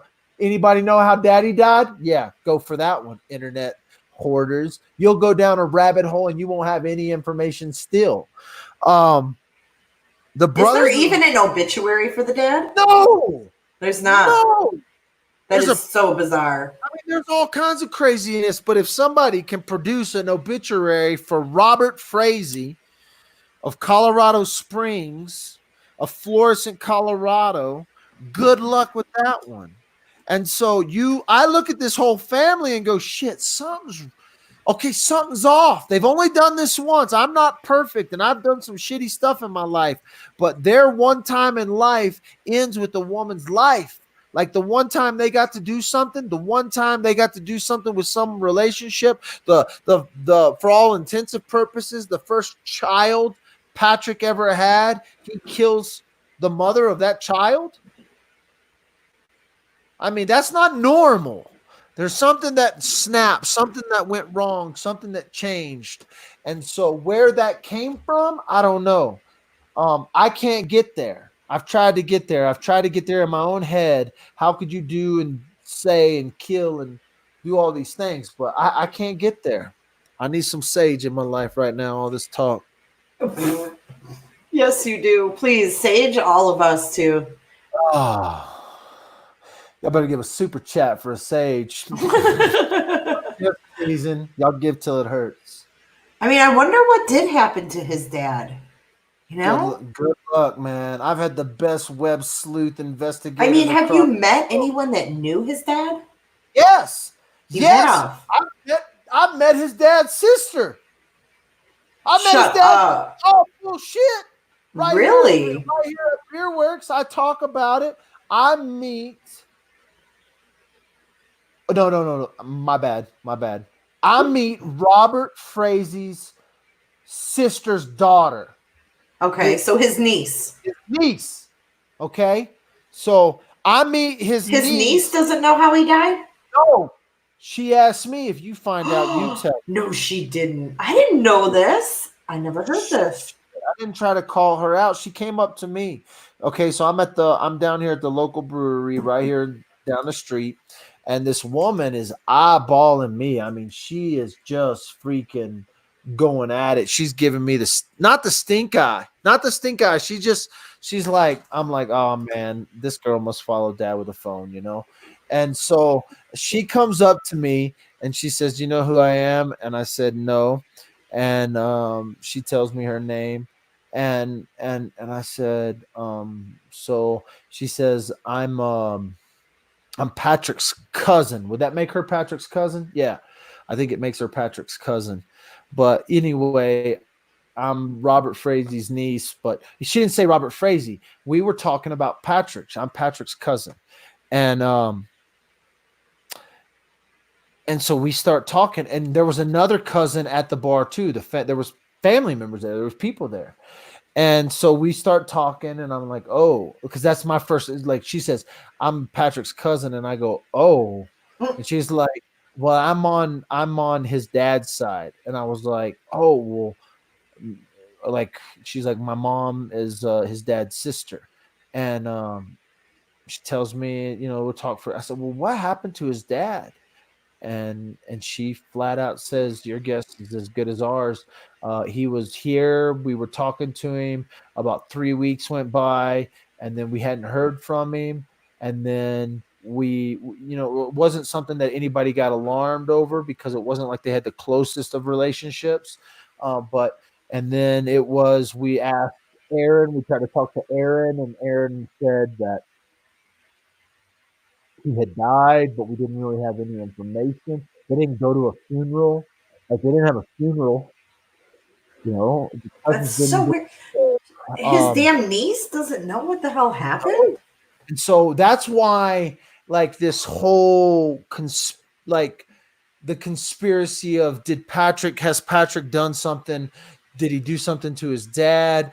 I mean, if someone can tell me I'm lying and there's been an obituary and they had a funeral and somebody can produce that, the information I have gotten is not that. The information that and I checked, like, I had people when I talked to this lady, the first thing I did is come home and Like there are people that are probably in this chat right now that like ran background checks on this lady, you know, and sent me information, and they're like, hell yeah, that's so and so, that's his cousin, you know, and they're definitely related. So and I knew this lady wasn't lying. She freaking looks. I thought she was related to old Ma because she kind of, and she's been at the actual court. And so I also talked to the girlfriend's mom. Did I tell you about the story at the trial where the girlfriend's mom almost got in a fight with old Ma? No. You heard this story? No. You haven't heard this story? Why are you holding back all these stories? So check this out. So the other day I'm at trial, whatever. This was last week or whatever, when they wouldn't let me in. So I go, it's KK. KK's testifying. So I got a tip. KK was going to be there. I had worked. I had some prostitution shit I was doing. I had to get that done. I got that done as quick as I could. I text Sam from KOAA, and I'm like, "Hey Sam, is KK on the stand?" And he's like, "No, but she's set to go on." And I was like, "Okay, are y'all on break?" He's like, "Yeah." He's like, "We'll go back in at 1:05." So by that time, I was already in the car hauling ass there. People were watching my Facebook. I put up a post that was like, "Y'all say a prayer for me. I'm gonna try the impossible" or something. And so I get there, I sneak in the back way to Cripple Creek. I don't get pulled over. Nobody knows I don't tell anybody I'm going to Cripple Creek. So I get to Cripple Creek and it's like 12:50 and they're supposed to open the courtroom back at 1:05. And so I get up through, I go to security. Security's looking at me. They do their normal security with me. I don't even take my cell phone in. I'm like, I'm not even taking my cell phone in the courthouse because you can't have it. You can't do any updating. I don't want them to be able to take my cell phone and be able to go through my cell phone, all this stuff, right? And so I show up. I'm wearing the barest of minimum so that I can go through, not like underwear, but I'm like, I have nothing in my pocket. I leave all my wallet. I leave my key. I think I even left my keys out of my car. I didn't want to take anything through security that they could then stop me and hold me up because I was afraid that if I was late, they weren't going to let me in the courtroom. So I get up there, and when and people that were there can testify to this. The whole galley is full of people, right? And all these people are waiting in the hallway. Well, I'm under the assumption the courtroom is open. And so I walk right up to the courtroom and I start to walk in the courtroom doors, and the sheriff's officers are like, "Michael, the court is closed." And I'm like, "Oh shit, I didn't know. This is the first time I've been here, you know?" I just assumed these people were waiting out here for their health. I didn't know that they were waiting out here because you're not letting them in the room yet. And so then this is when I noticed all the weird shit. First of all, they blocked off my parking spot where I had been parking every time I went to court was now media only. And you had to have media credentials to park there. I was so pissed. Nuh-uh. Oh, hell yeah. It was a public street in front of a public park in Cripple Creek. And they blocked off this little public park area that I parked at every time I went to court. They blocked it off. They're like, Michael Dalton's not parking here no more. That's exactly how I felt. Whether or not that's true or not, that's what happened. And that's the story I'm sticking to, is they picked that shit just to take my parking away. Okay, so after that little ramble, I get up there and all the media personalities, they had name badges on. We're media. We have red badges. We're media. We're media. We have red badges. We have a special spot to stand and sit and park itself. There was in the galley, they let all the media have one little area. I didn't know this shit. It wasn't labeled media. It was just where all the media people were standing. And so like when I went and sat down there, a guy came over and asked me, "Are you media?" I'm like, "No." And he kind of looked at me weird. And I was like, "I don't give a shit. This is a public courthouse. You know, this is a seat. I'm going to sit right here." So I sit right there. Then they start letting people in. And so I start walking up to the door, and one of my favorite little DuBois sheriff's officers, "Oh, Michael, they're not going to allow you in the courtroom because you're a witness." And I'm like, listen, I haven't been subpoenaed. I haven't been removed from the courtroom by the judge. I'm not sequestered. Whatever. I'm going in the courtroom. He says, Michael, I'm trying to keep you out of trouble. And I was like, what are you talking about? Keep me out of trouble, you know? He's like, well, let me go talk to the DA. So then he goes in. He doesn't allow me to go in. Meanwhile, everybody else has gone in the courtroom, you know? And he goes in and talks to the DA. He comes back out and he's like, yeah, the DA says you're still on the witness list. You can't come in during testimony. So now old Ma is still sitting out in the hallway. And I'm like, oh shit, they're keeping all the witnesses out. So me and old Ma, I'm sitting, I sit down right next to the court doors. I'm like, well, screw it. If I can't go in there, I'm going to sit as close as I can to the court doors so I can hear whatever's going on. I can watch the jury go in and out. By the way, I know at least 2 of the jury members. Oh my God. I can watch witnesses come in and out. If KK comes through, I'm going to see her, right? So I sit down and I'm waiting, and then all of a sudden this lady comes walking up the stairs, and they tell her, sorry, ma'am, you can't go into the courtroom. It's already closed. And she's like, I know, I'm late. And she goes and sits across from me. So now old Ma is sitting 2 seats down from me. And this lady's sitting across from me, and this lady goes, oh, Dad, well, the phone is here. Why won't they won't let you go in? And I'm like, nah, I'm a witness. And she goes, well, do you know who I am? And I'm like, no. She's like, I'm shit, what's her name? Georgia. She says, I'm Georgia. My girl was one of Patrick's ex-girlfriends. And I'm like, what?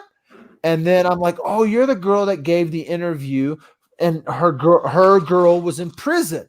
So remember Georgia from the CBS interview, I think, is when they interviewed her daughter that was in prison.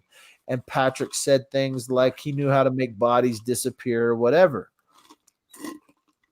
And so all the while, old Ma's sitting right there. Now, one thing I've learned from this trial and from being around old Ma a couple of times, she don't hear very well. But at some point, she heard this lady. I know she heard this lady say Dad with the phone, because she gets up and leaves. Like she's offended that this lady knew who I was. And so she gets up and goes down the elevator. And that's when the lady told me who she was, because old Ma had left already. And so that old Ma leaves. The lady tells me who she is. We have a little conversation. And then that lady comes and sits right next to me. And she like comes across the little galley, sits down, and she's talking to me. And I'm like, man, we should go out across the street and do an interview. That's what I tell them, because that would have been within the court decorum. You couldn't do reports from inside the courthouse. So I didn't want them to get mad at me. So I was like, hey, you should just go do an interview with me across the street. It's legal over there, you know? And she was like, oh, I'm a wreck. I can't help myself, you know? And she's been on Facebook. She might even be watching this live video for all I know. And then all of a sudden, old Ma comes back up. Now, old Ma is sitting.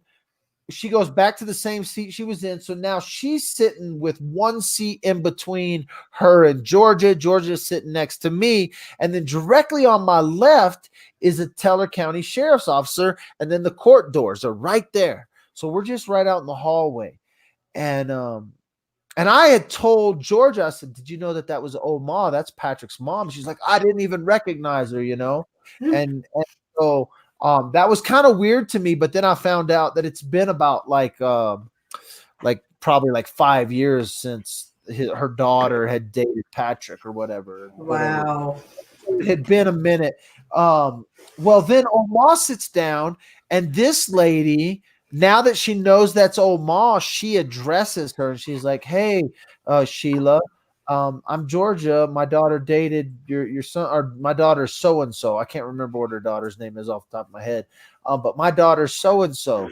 And old Ma was like, oh, well, how's your daughter doing? And then they start to have this exchange back and forth. And I can tell that the atmosphere is changing quickly.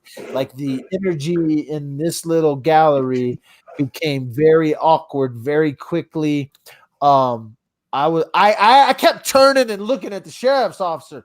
I was like, Are you hearing what I'm hearing? Are you seeing what I'm seeing, bro? And so they were getting a heated argument about a conversation between Patrick and her daughter, some things that Patrick had done and said to her daughter. And the sheriff's officer's not doing shit. I'm sitting there right there. They're going at it. And then all of a sudden I hear Georgia say like, well, your son's on trial for murder, so just shut up. Oh my God. And I'm like, and then at that point, the officer walks around the front of me. He's like, hey, ladies, ma'am, you need to separate. You need to separate. And so Georgia moves back across. Well, then all of a sudden he comes over to me and he's like, you need to move, Michael. And I'm like, what the fuck did I do? I didn't say that, but I was like, what did I do? I didn't do anything. I was sitting here staring at you. And that's kind of what I said to him. I was like, what? Why are you making me move? He's like, well, y'all just need to separate. And I'm like, what the hell is this? Grade school? I didn't do nothing. But nevertheless, I get up and I move. He gets up in my face and kind of threatens me a little bit and tells me to move or whatever. I'll have you escorted out or something. I was like, bitch, I didn't do nothing. So I finally move. But then all of a sudden I'm like, shit, I need to go do a live video about this before I forget I want to talk about this particular instance. So I go outside, I go get in my Jeep and I do a live video about the whole damn thing. You can watch the live videos on Dad with the Phone Facebook. So that's the story about how I saw Omar and Georgia almost get in a fight. The story, I go back in and it gets even better, but the whole damn thing was crazy. So only you. It was funny. It was fun for me because I was like, oh, them news reporters think they're getting the shit. Man, I almost saw a brawl between Omar and Georgia. Why is Georgia's daughter in prison? Well, she's not in prison anymore. So she's gotten out since she did that article or did that interview. And I think it was drug related is what she was there for. So how long ago did they date? It was like, I think she told me, I thought it was when they were like young because of what she said. Like she was like 11 to 13, but what she was addressing was 2011 to 2013. And so I found that out later.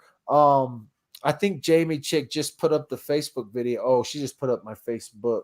I thought she put up the video of it because you could actually go hear that update right after that fight happens. I tell that story. Oh, if anybody has the link to that video, put it in chat. Yeah, so it's on everybody's saying it was priceless. Oh my God, it was funny. I was like, so anyway, yeah, so that happened last week in court. And then Georgia actually messaged me on Facebook a couple of times since then, and I tried to get her to do an interview with me, but she said it's just too much. I guess Patrick had said some really bad things to her daughter, and a lot of it was some of the same stuff that he said to Krystal, or that Krystal was testifying to, like, I could make your daughters or your children disappear and all this stuff. So there were some things that rang true to her when all that went down, but it was that woman was about, well, yeah, she could have took Omar because Omar's frail. So the expression on Diwa's face was priceless. I have to watch this live now because I didn't see it. It's pretty classic.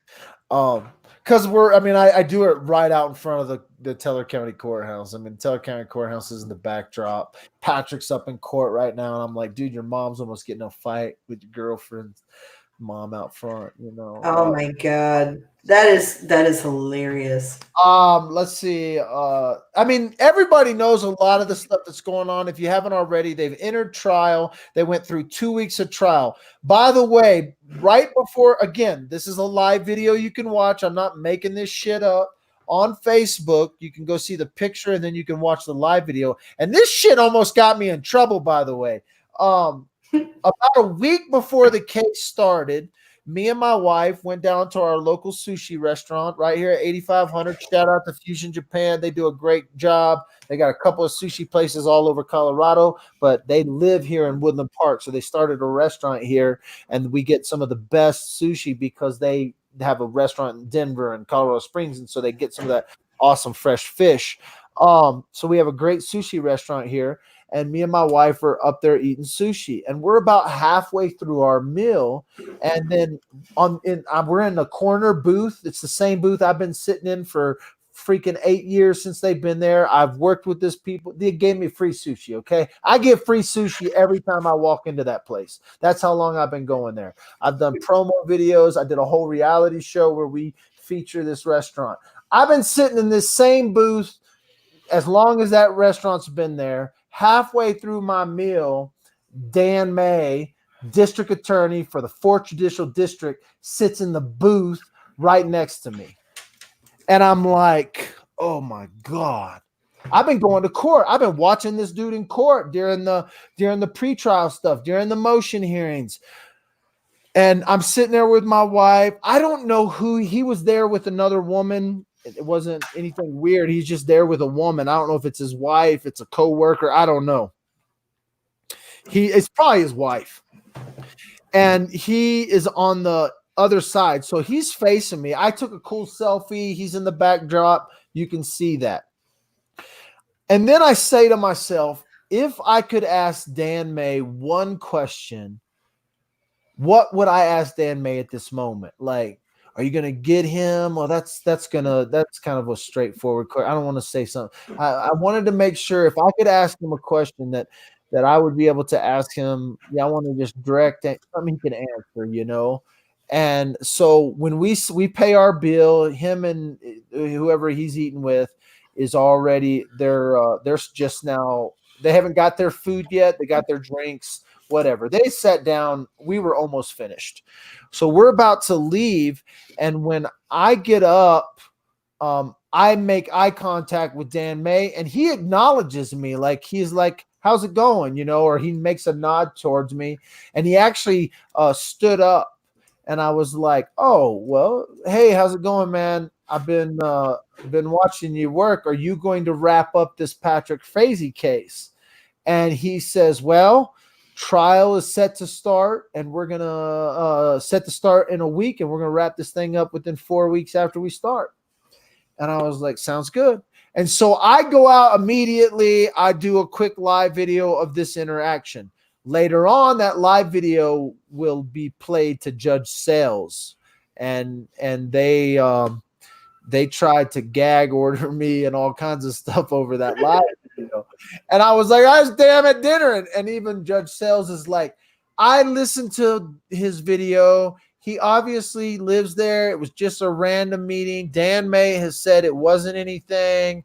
The Veman was like, he shoves a phone in everybody's face. I was like, I didn't even take a picture of Dan. I took a selfie of me in my booth, you know? And so Veman tried to put me out as this, I shove a phone in everybody's face. I shove a phone in my own face.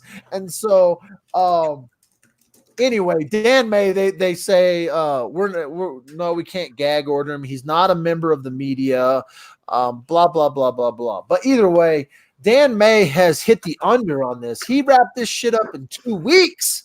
Forget 4 weeks. He wrapped this up in 2 weeks from the time he said he would. And so they have closed it. They have rested their case, the prosecution, the defense, and we will have closing arguments come Monday. I am planning to be there.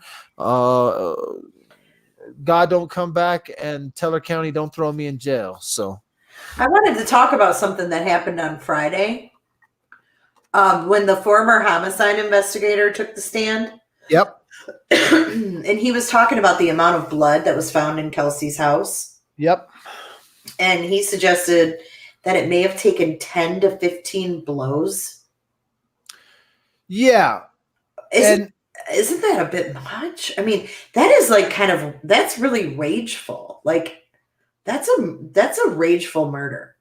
Well, and that's the thing, and that's what she KK testifies that, like, Kelsey had last words, that Patrick says her last words were, please stop.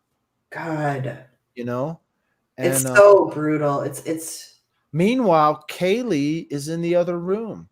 And I told people this is why Patrick should never be let out of the with the chomos, because this is child abuse at its greatest. He killed the mother of the child just because she was in the other room. There's going to come a day when she understands what took place, and it is going to forever have an effect. And he did that, and he perpetrated this crime not only on the family of Kelsey, not only on Kelsey, but on Kaylee. And so it's nuts. And that's why, like, it's part of me. I'll be honest with you, they haven't allowed me in there to hear a lot of the testimony directly. I've heard it through some of the pretrial stuff, through some of the motion hearings. But you know what? I'm okay with that, because there are some things in life we shouldn't hear. There are some things we shouldn't hear. And the things that Patrick has done, these are not normal things that normal people should go through. And there have been reporters that have testified to this. They will tell you this shit is not easy to listen to. And my wife had to sit through some of this in the pretrial stuff when they also called me out as a witness. And so part of me is, my heart don't need to hear that shit. I don't need to hear it. And I'm kind of glad that they sheltered me from it. I look on the hindsight of it. I can find out any information I want to find out. I can talk to the people who were sitting there. I can talk to the snitching cops, the Teller County dispatch officers, whoever I need to talk to find out the facts of what really happened and what really went down. But man, not to hear the testimony about how they killed this woman probably saved me from, because I think about it a little bit. Like, there's a part of me like that says, if you were face to face with Patrick in a room and nobody was there, what would you do? You know, I may have a little whatever daydream about that for 2 seconds. I don't think I would ever be that person or that. I'm not saying I would ever do that, but like, you know, part of me is like, wow, this is crazy. This bastard beat a girl with his daughter in the other room. He did this up the street from me. He did this in the little town I grew up in, and so, or the town I live in and my kids are growing up in. And so I look at this and go, man, that dude's a monster. And if I don't hear his story, I'm okay with it, you know? Yeah, because you can't unhear it. Once you hear it, it's forever like etched in your brain. It's forever etched. It will forever. And I'll watch. We'll go through the discovery. We'll go through and break down the case with as much information as they give us. Because the thing is nobody is hearing the testimony except the people in that room. Everyone else is getting the secondhand version, Twittered out, live videoed out, best report. Yeah, Sam Kramer from KOA, some bitch has got people taking notes all over the courtroom, and he's compiled them and is bringing some of the best coverage of what we can, but he still hasn't got it all right, and he still hasn't got us everything, because nobody can. They're not allowing it to come out of the courtroom, anything like that. I do know this. One, they have a good audio recording of the court proceedings. Two, they actually have video in the courtroom. There's 3 cameras. They have 3 camera angles, security cameras. I don't necessarily know the quality of those cameras and or the what we're going to get of that security footage. I don't know if they release that with the discovery, but we'll see. What's the question? Will he face any charges for attempting to get witnesses killed? Well, yeah, if they have a strong enough case against him, but I don't think that's the purpose in which they wanted that. He didn't really attempt. It was just talk. Yeah, talk. So there was I don't think they're going after it. I don't think they would go after that anyway. They're trying to get him on murder, you know? Right. And so don't throw a bunch more. I was a little aggravated that they actually added charges. You know, they added charges at the end where the jury, if they didn't want to find him guilty on first degree, they could find him guilty on second degree or manslaughter. Yeah, what's the manslaughter all about? Are you kidding me? Well, so first, my first initial reaction was, oh my God, this is the paradox of choice.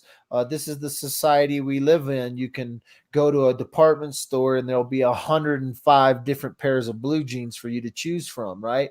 You go to your Starbucks and you can choose your coffee however you want it, flipped upside down, sideways, or whatever, with whatever kind of milk, 100 billion different choices.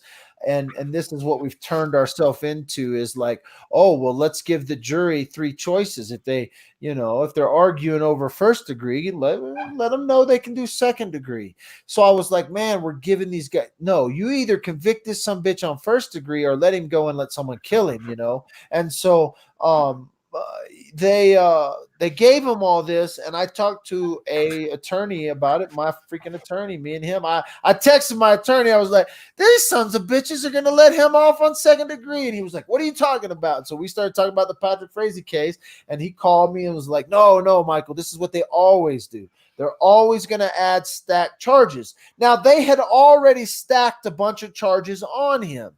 So I was like, well, why would they stack manslaughter? Why would you ever give them the option to give this dude manslaughter? And he's like, they're going to do whatever, and they could actually convict him of first degree, second degree, and manslaughter, and they could sentence him for each one of those. So it could backfire. The defense asked for this. This wasn't something brought up by the prosecution. The defense asked, hey, can you make the jury aware that they can, or can we give them the option to give him second degree or manslaughter if they don't want to convict on first degree? They do that to put that in the jury's mind. Maybe you got somebody up there that doesn't believe in, it's not like they're giving him the death penalty. So, but it's just so they want a conviction. They got to get a conviction. No matter what, they want the conviction. So they're going to give every option to the jury to get a conviction. I think he gets convicted of solicitation on all 3 accounts, which can all carry the sentence of the crime being solicited. I think somebody told me it can only carry 25 years maximum. But okay, so give him 75 years to run not concurrent, whatever the word is, to run one after the other. But they also could get him on the murder. Now they can get him on second degree or manslaughter. Plus, they added a tampering charge and some what's the other one? They call it like a violent crime charge. Some violent crime thing. I think there was 8 total charges, and then I think they added these other 3 now. So it's some craziness. But I say it's just very crazy. Throw the book at him. Throw the book at him. I'm so excited for your reports on Monday. Monday will be interesting.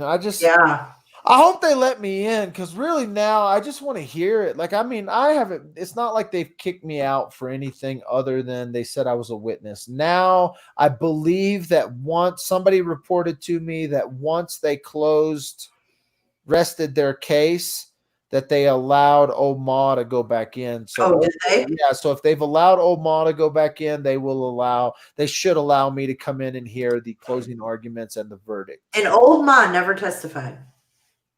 Nope. When they asked her to testify, she said, she says, I want immunity.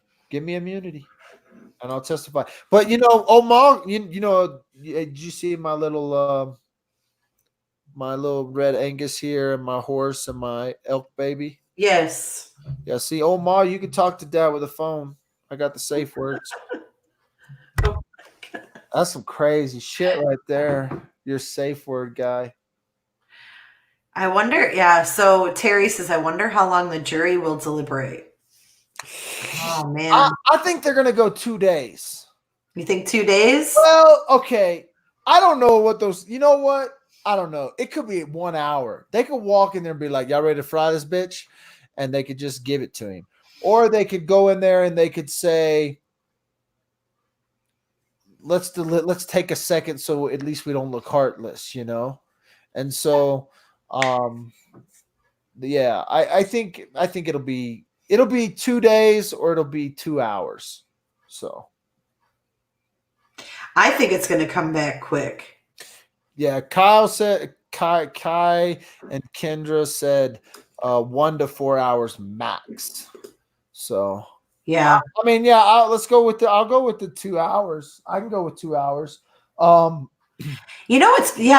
has a good point. She says, what's scarier is when you're screaming for help and no one hears you. I was a victim of a home invasion and no one heard me. Yeah. Now, her living in those condos, man, I can't believe no one heard anything. Well, so the adjacent, so she shared a wall with someone, right? And then she was, 6 feet away from the next condo, right? But she did share a wall with someone, and the wall that she shared, those people were gone. They weren't there Thanksgiving. So Oh, that's why. so the people next door that literally she shared a wall with, They were gone for the day. yeah, so that's why she didn't get. They didn't hear anything. Now, I think about my house, right? Like, and it's different for me. Like, if someone's over at my neighbor's house that isn't there normally, and they're coming in and out of the house, it's gonna set alarms off with me. People, I mean, that's happened. But I don't live at those condos. Like I said, not everybody knew Kelsey at the condos. It wasn't like she had real close friends. So, and Patrick was there on a regular basis to pick up Kaylee. So, him being there wasn't out of the ordinary. It wasn't unnormal or whatever, Now, when it comes to KK and her going over there, getting into the house, cleaning the house, she doesn't get caught on video. And this has brought a lot of question from a lot of people. But, either way, Patrick didn't give me alarms for being over there and why he wouldn't alarm the neighbors or anybody. So, I mean, unless those condos are really super soundproof, you would think that somebody would have seen or heard something, even if it wasn't the direct neighbor. I mean, it just seems. I think so.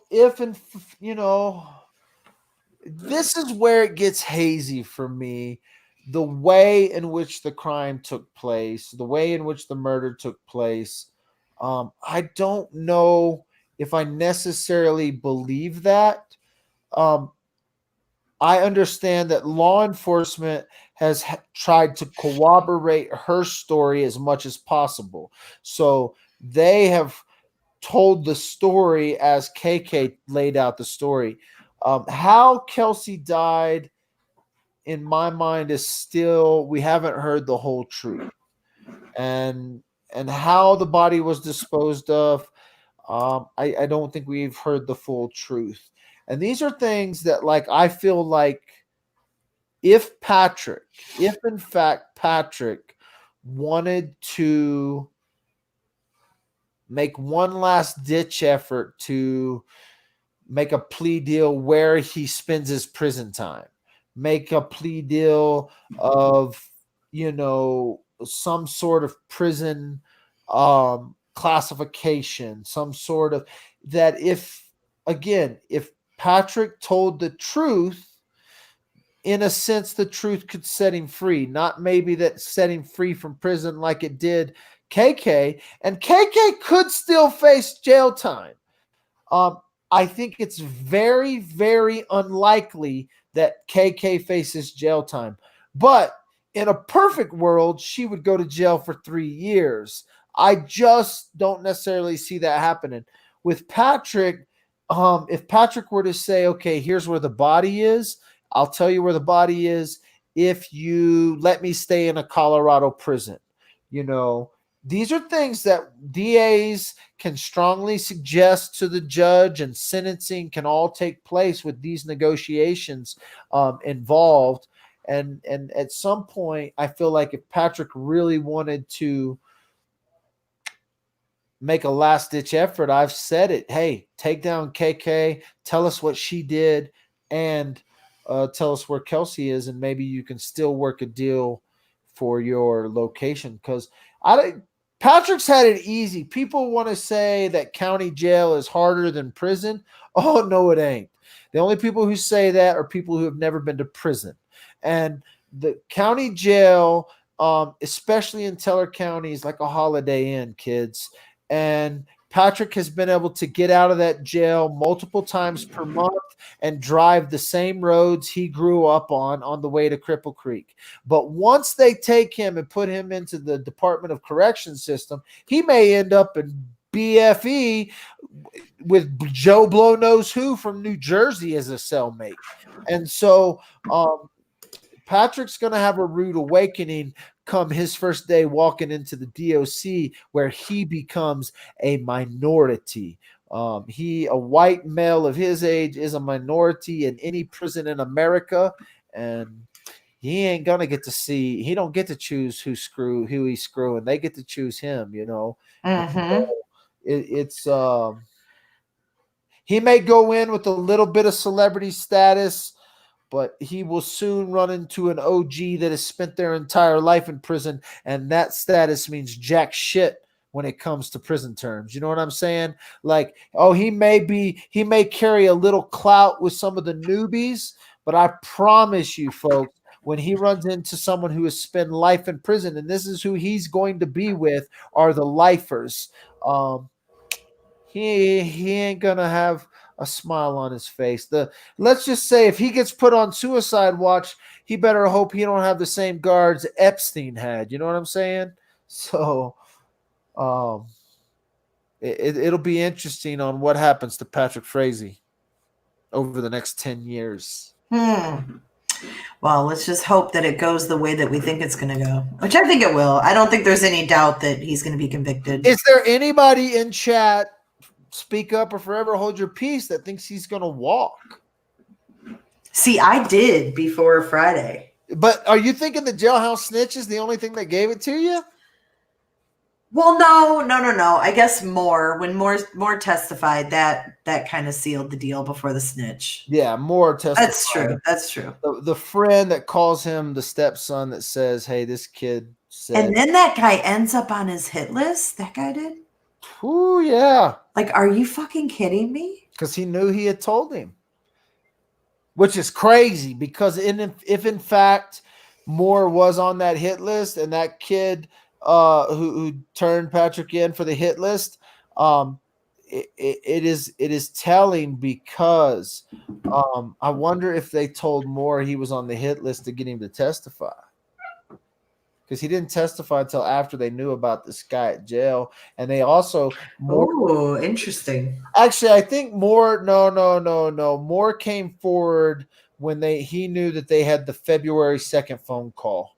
And so they had the February 2nd phone call where Patrick said to him, has there been any activity at the Red Barn? And he knew his goose was cooked then, so he decided to testify, or he came forward for questioning and talked to and that's where they get the question. They get the statement about Patrick saying those things. Jennifer Barr says that she has a strange feeling that he is walking. It would be. Everybody else kind of shares the same sentiment as me, that they thought before the trial, they weren't sure if he was going to walk.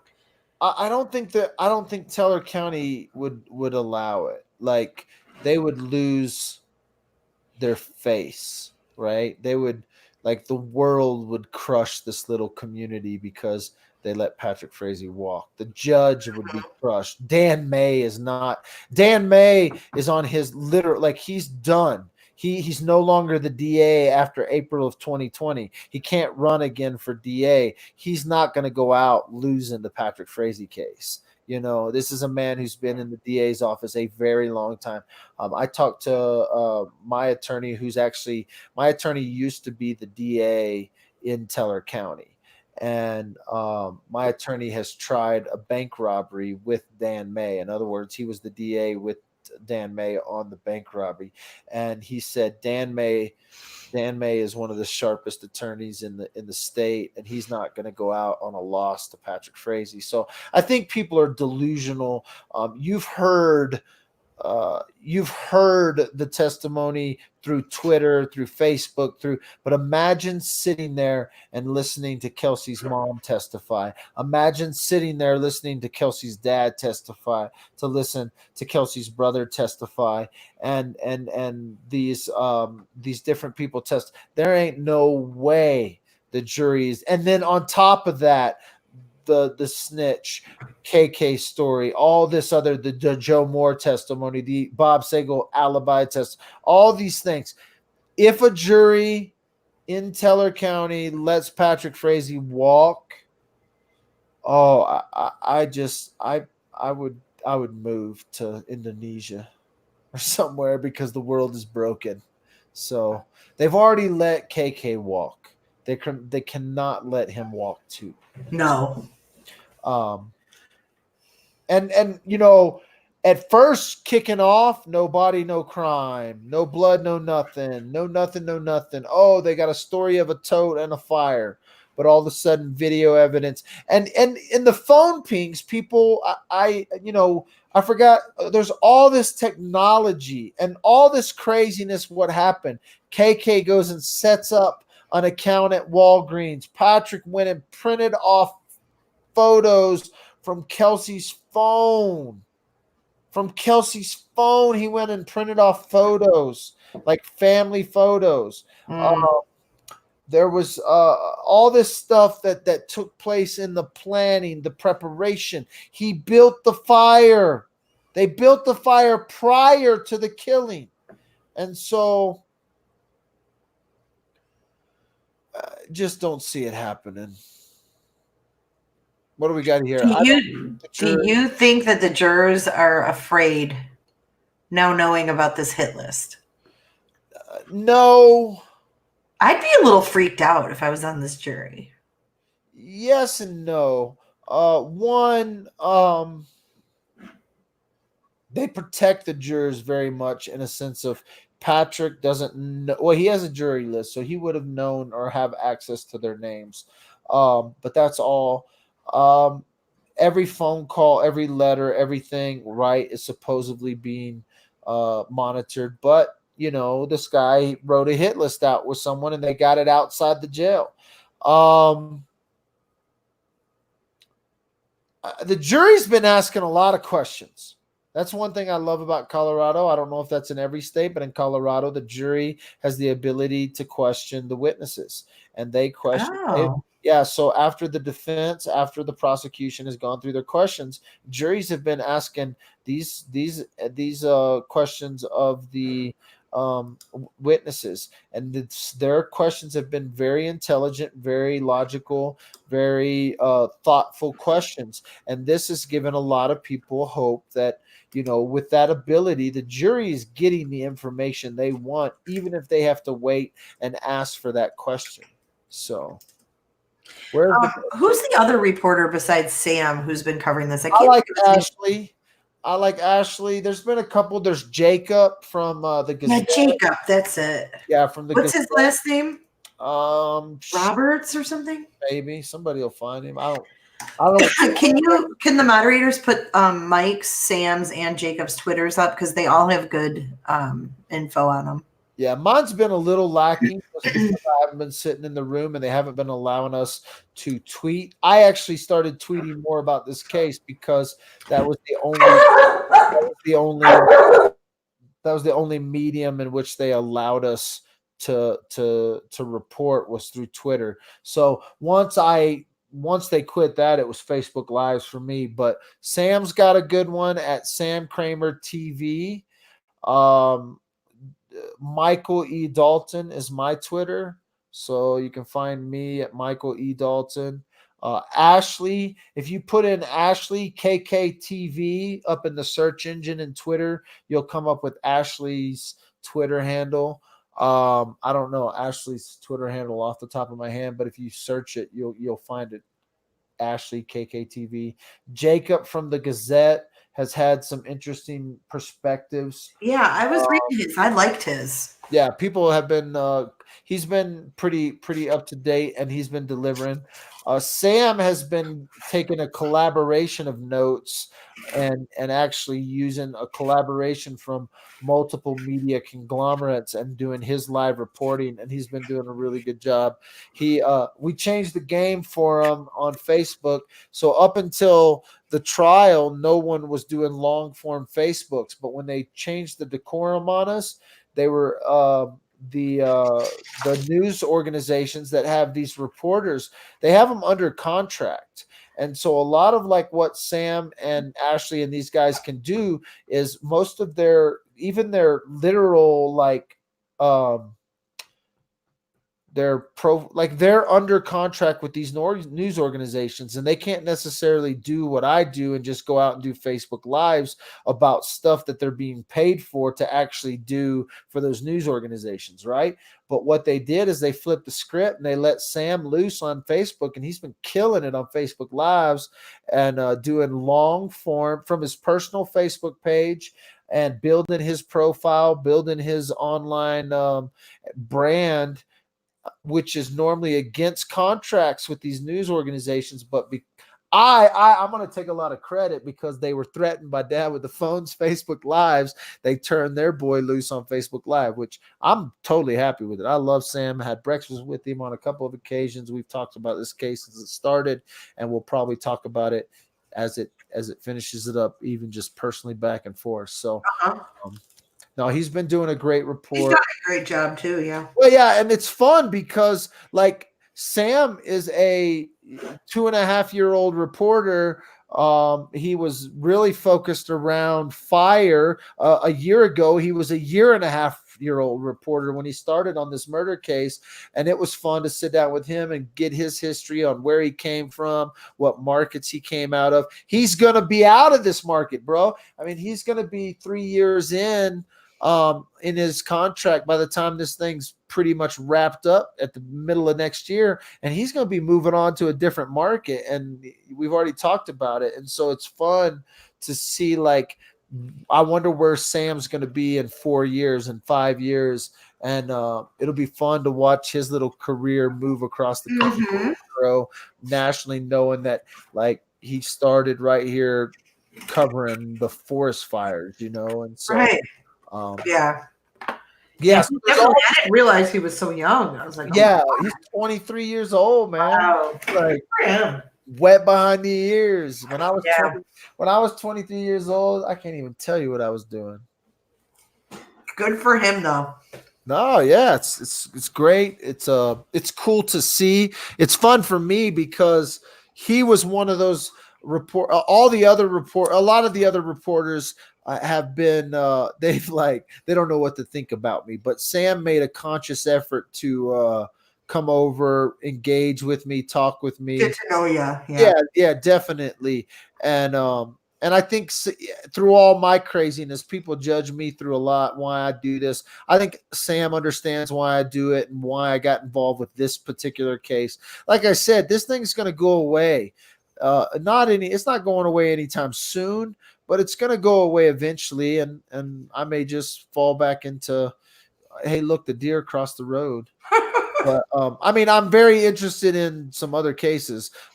Somebody asked me about the Jepsy case the other day, and that one is one of ones that I want to talk more and dig into and cause trouble with. No new news in that, huh? There's not really any major news. No, Colorado Springs police. The times that I've talked to him have said there has been no new info. I've talked to a couple people that have tracked on Dane a little bit and what he's up to and different things. What is he up to?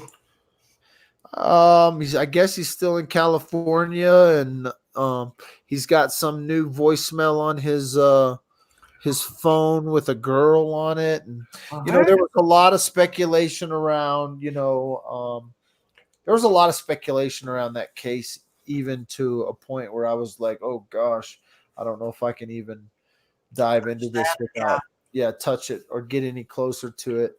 And so anyway, what's up, Mary?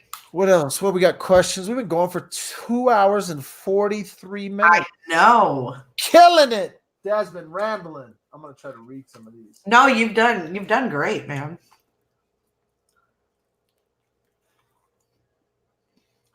Anybody legally they have. Okay, so the tooth. A tooth. I think the tooth didn't harm the prosecution's case like some people think. I think it just gave a little more validity. Something human lost a tooth. A human woman lost a tooth that's in that fire pit. Now, they can't say the tooth is Kelsey's because the DNA evidence was destroyed. It was consumptive testing. It was destroyed in the fire. It was destroyed by the heat. The DNA, the markers to identify it as Kelsey's, a piece of Kelsey, were destroyed. But they did testify that it was a human female tooth. And so, I mean, what are you going to ask? Oh, well, it's not Kelsey's. Okay, well, then who the hell's is it? And so it's not a question.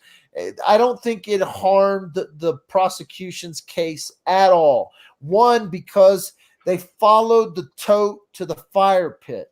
And if you painted the picture that tote is the body and that tote ended up in that fire pit and the only thing left of that tote is a chipped tooth and that's a body part of a female, boom.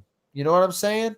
And so at that point, you got to believe that the tooth helped them. So. Yeah. And Kai and Kendra said, I think the tooth helped clarify it was a human female tooth. I find that information to be very helpful. Yeah, it was clarified as a human female tooth. The blood in Kelsey's house, there wasn't massive amounts of blood. People have to understand. A lot of the blood, or what was presumed to be blood, couldn't even be tested as blood because they said the bleach affected it. Mm-hmm. And even though it was presumed to be blood, it acted like blood. It acted like blood with bleach in it. It was presumed to be blood. There was blood that was Kelsey's in there, and there were pinpoints of blood. There were blood in the floorboard, but there was not like, it wasn't like there was pools of blood. Yeah, there wasn't a pool of blood. There wasn't a smoking bullet, Yeah. That's something that they haven't really addressed a lot of because they're sticking to the narrative of KK and this. But let's just, like, the one thing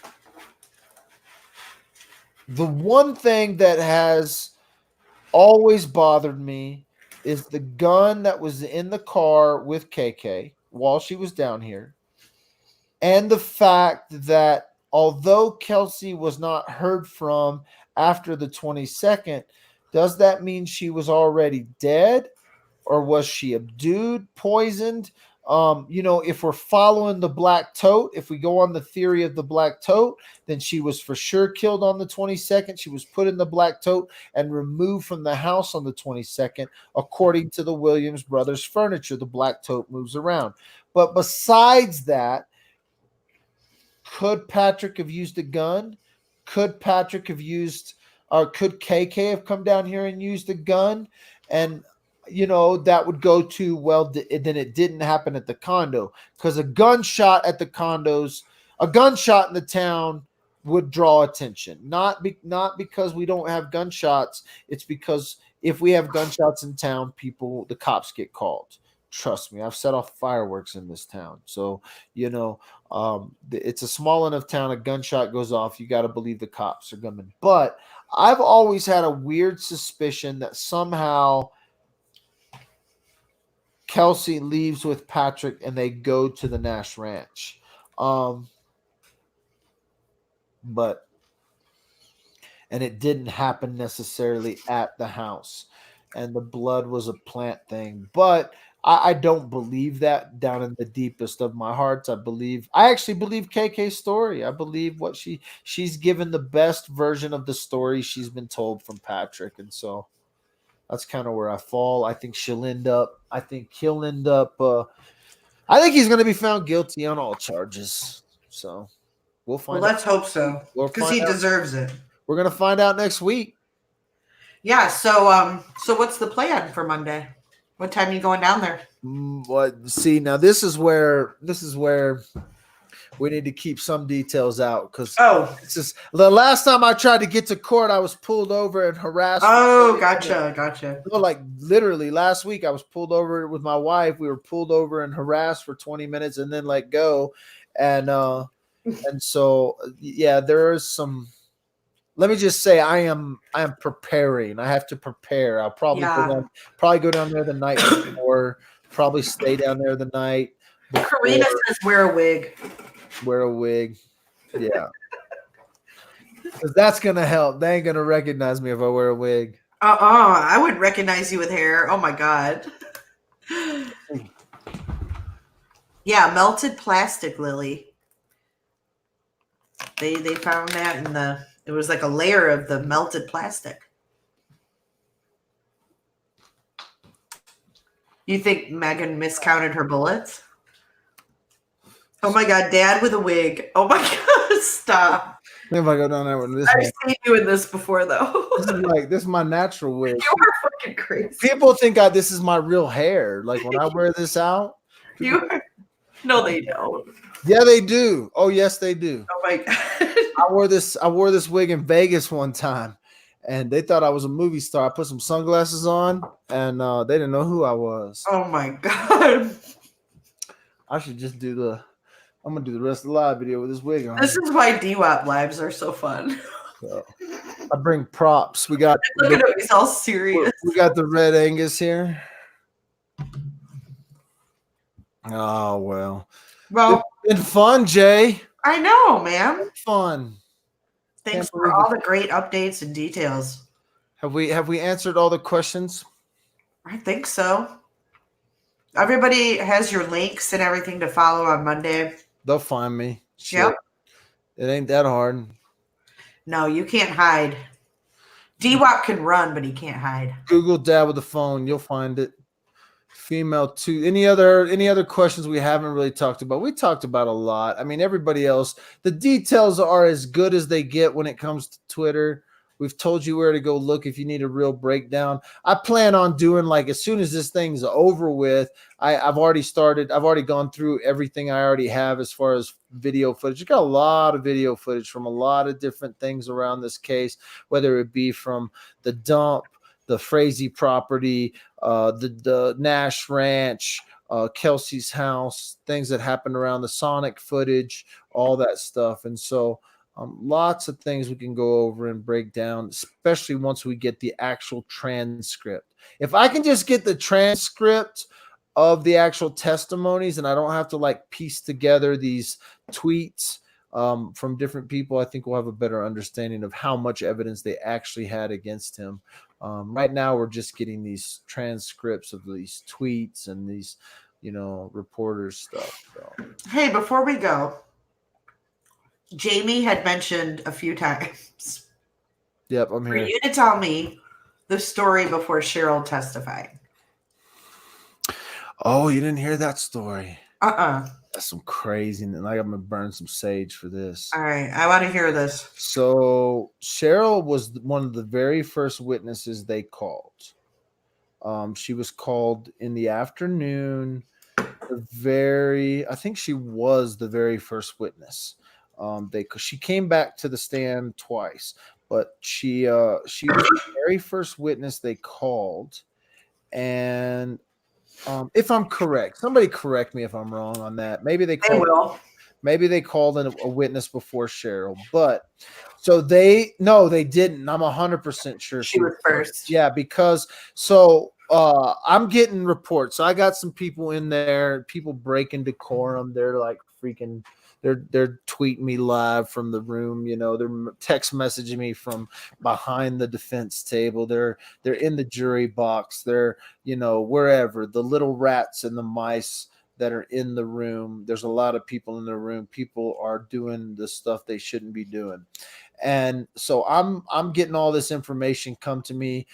I'm not making this up. You guys can go watch the live videos. You can go see the shit. So we find out that they've seated the jury. They tell us there's 7 women, 5 men. They've seated the jury. They've got 4 alternates too.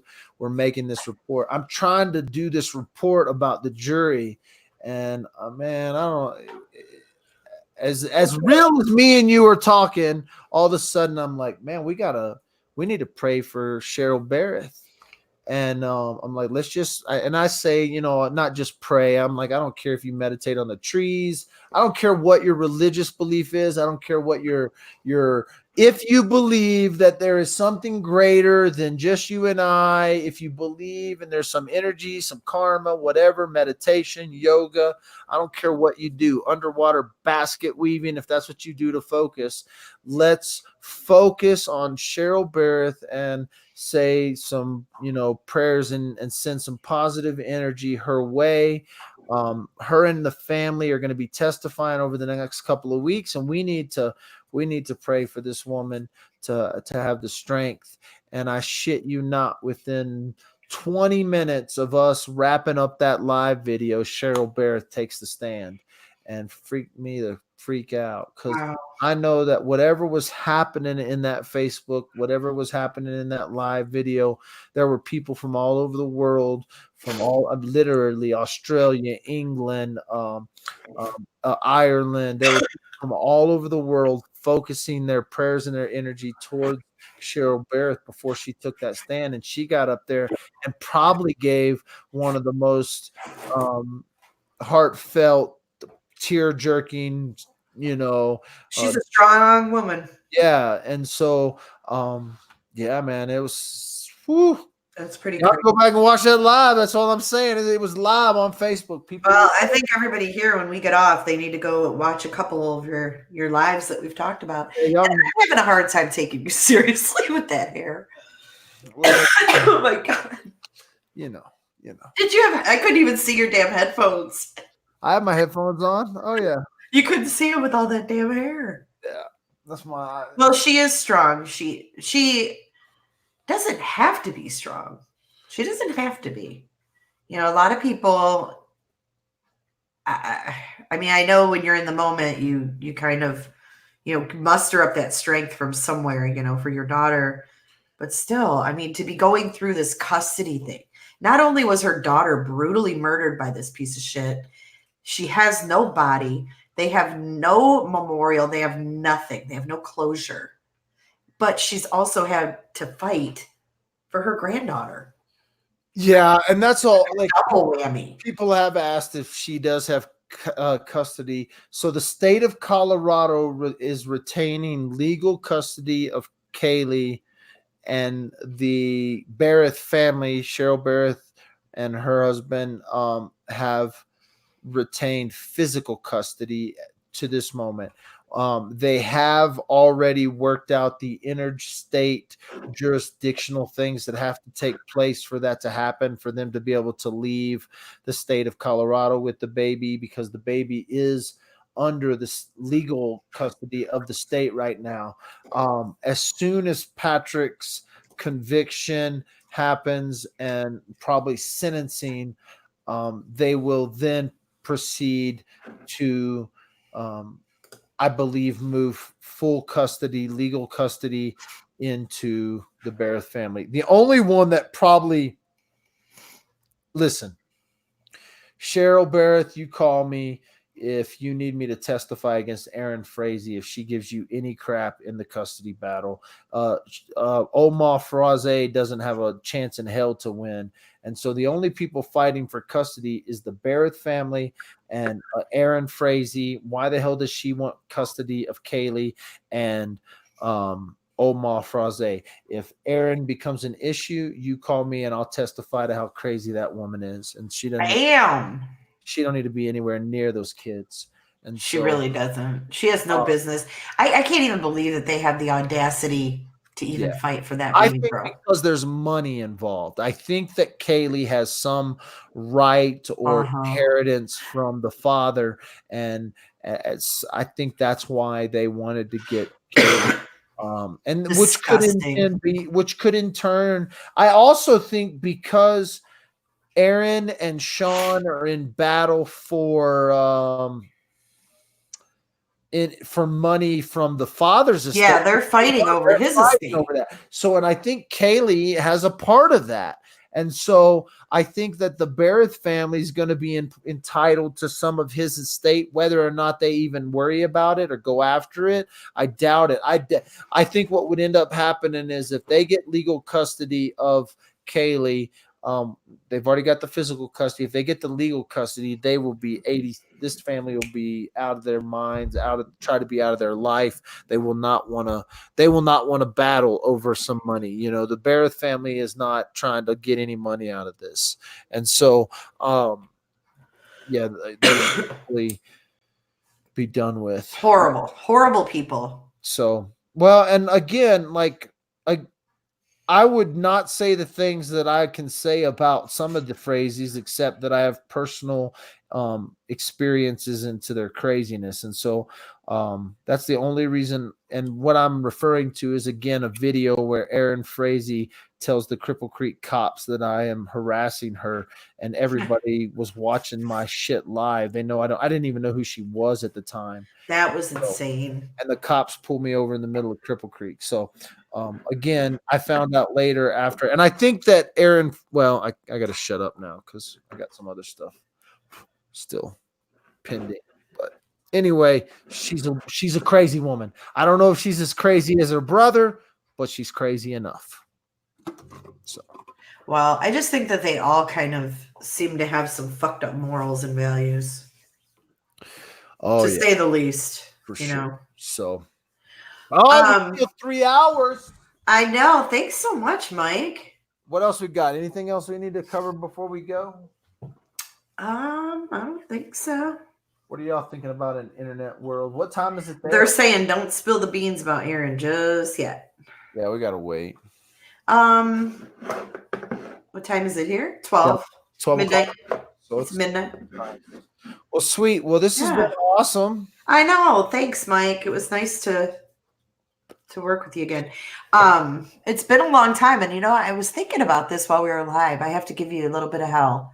The last time that we had a live planned was back in May. Did you know it was that long ago? Back in May. Yeah, but you jumped on one of mine. And that was when you were in No Call, No Show. And I fired your ass. Oh, she's saying she fired me. I don't remember. I fired you for being a No Call, No Show. I probably fell asleep. Yeah, you were doing something. You were up to no good, I'm sure. Probably I was. All right, Dwap. Well, listen, everyone's going to be waiting with bated breath for these updates. So are you gonna be, if you're in the courtroom? You're gonna get me. You'll get me. Cripple Creek. Tune into Dad with the Phone on Facebook. You gonna come out on break? What are you gonna do? Oh no, tune in to Dad with the Phone on Facebook. Probably starting around 6:30, 6 a.m. on Monday morning, because court's gonna open at 8.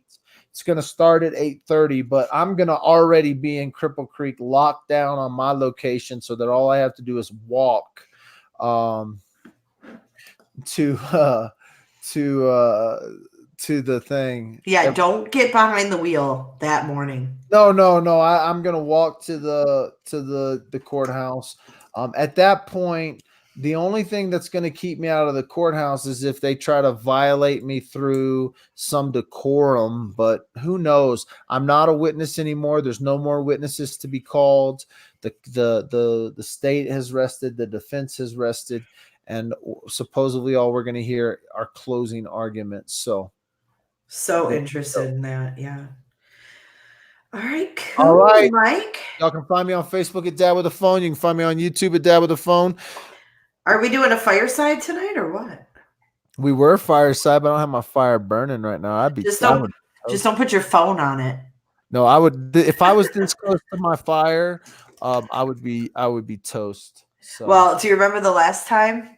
I do. Your phone overheated. My phone overheated. So, but Mike. Wait, one more thing, Mike. You got to tell the Abby story. Oh, the Abby story. Hey, Mike, tell the Abby story. What's the Abby story? Abby is a Facebooker. Is Abby in here? I don't know. I'm sure Abby's in this YouTube right now. If Abby's not in this YouTube, it would be weird. Abby's just a Facebooker who her and her daughter flew out from Alabama to go to the Patrick Frazee case, meet Dad with the phone. They met up with the. Well, there she is, Abby Davis. Yeah, Abby's in here. Speaking of that day, tell Jay about Drama Deb. So, what story am I telling about Abby? Am I telling about how her daughter got kicked out of the courtroom? Shit. So Abby and her daughter, I believe her daughter is 15. I keep saying she's 16 because I think it sounds better, but she's actually 15. Her and her daughter fly out here from Alabama. No way to come. Yeah. They took a nice daughter trip, and I thought that was cool in and of itself. It is. And, so she messaged me and said, "Hey, we're going to be in town. Can we hook up and go to the trial or whatever with you?" So me and Nikki were headed over to Cripple Creek to meet Abby and her daughter and a couple other people for breakfast. My favorite breakfast place was actually closed for renovations, and that morning I got pulled over by Teller County and harassed. So when we get to Cripple Creek and my restaurant place is closed and I'd been pulled over and harassed, I was just pissed. I was like, I'm not going to waste my time here just to be harassed by the cops, And so I was like, we're out of here. So me and Nikki were like, we buzzed out. But so Abby goes to court. She's going to go to court with her daughter, and they're going to go watch the Patrick Frazee trial. And there's another Facebook girl. They call her Drama Deb. She hangs out with a guy named Tom Smith, and they've been doing some lives with the YouTuber,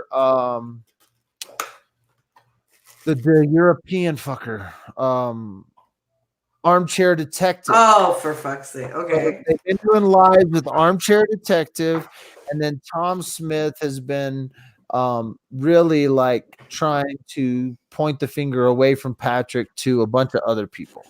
And so kind of some Patrick sympathizers. I don't know if they're Patrick sympathizers, but whatever. Nonetheless. Weird. This lady, Deb, she contacted me a while back. She lives in Colorado Springs. Her husband is a federal government agent of some sort. At least this is the story I've been told. She contacts me. I actually meet her at court and we talk and whatever. And then she asked me, hey, will you meet me at Beer Works in Woodland Park? I'd like to talk about. So I made some time and I met with her at Beer Works. I take a picture, a selfie. I had nothing but nice things to say about her. All of a sudden, she starts literally texting and messaging me every other day to meet. She's in Woodland Park. She's here to meet. She wants to meet up. This is weird. I'm not into this. If one of you people started texting me every day to meet you, I would tell you you're a whack job and leave me alone. So this woman wants to meet with me. My wife tells me she don't like her vibe, and when my wife tells me she don't like her vibe, I'm down with my wife, so I just try to ignore her and blow her off or whatever. And all of a sudden somebody sends me a screenshot, somebody sends me a message, somebody sends me something that this woman has said about me or doing something. Well, Abby has some sort of tie with this girl in some group, and they have a blow up in their own drama. A lot of drama, a lot of craziness going on, a lot of which I don't know necessarily the details about, but I do know that she did some things to some people that aren't necessarily nice. So I just, whatever. I don't talk to Deb anymore. This Drama Deb. I like to call her Drama Deb. Well, Abby goes to court on whenever they were here a couple of days ago with her daughter. They get into the court. They sit through the first session of court, get to the first break. All of a sudden, Drama Deb runs over to the sheriff's officers, tells the sheriff's officers that Deb's daughter is not 18, and the judge had made a decorum order that you had to be 18 years of age to be in the courtroom. That's not a courthouse policy. That's not a Teller County policy. That was simply a judge's policy for this case. Judge Sales, and so the officers go over, they ask, hey, how old is your daughter? She says, I'm 15. So they kick Abby Jr. out of the for God's sake. out of the thing. So Thanks, Drama Deb. so Abby's mom, so there's two Abby's. It's Abby and Abby. So Abby is mom, Abby daughter. Abby daughter gets kicked out, and as she gets kicked out, her mom says, call dad with a phone. So Abby goes in, Abby Jr. is in the lobby, and she texts me. She actually Facebook messaged me. She said, this is Abby's daughter. I just got kicked out of the courtroom. Oh my God. Tells me the story. Abby's daughter, by the way, is like, I posted some videos. I posted a video of old Ma at Safeway. That's actually Abby's daughter taking that video. On top of, not only did Abby and her mom fly from Alabama to go to the Patrick Frazee case, they just happened to be going through Safeway and they ran into old Ma and they videoed old Ma. So I thought that was pretty classic that they came out here and almost got like the full shebang tour because they got extra coverage of old Ma.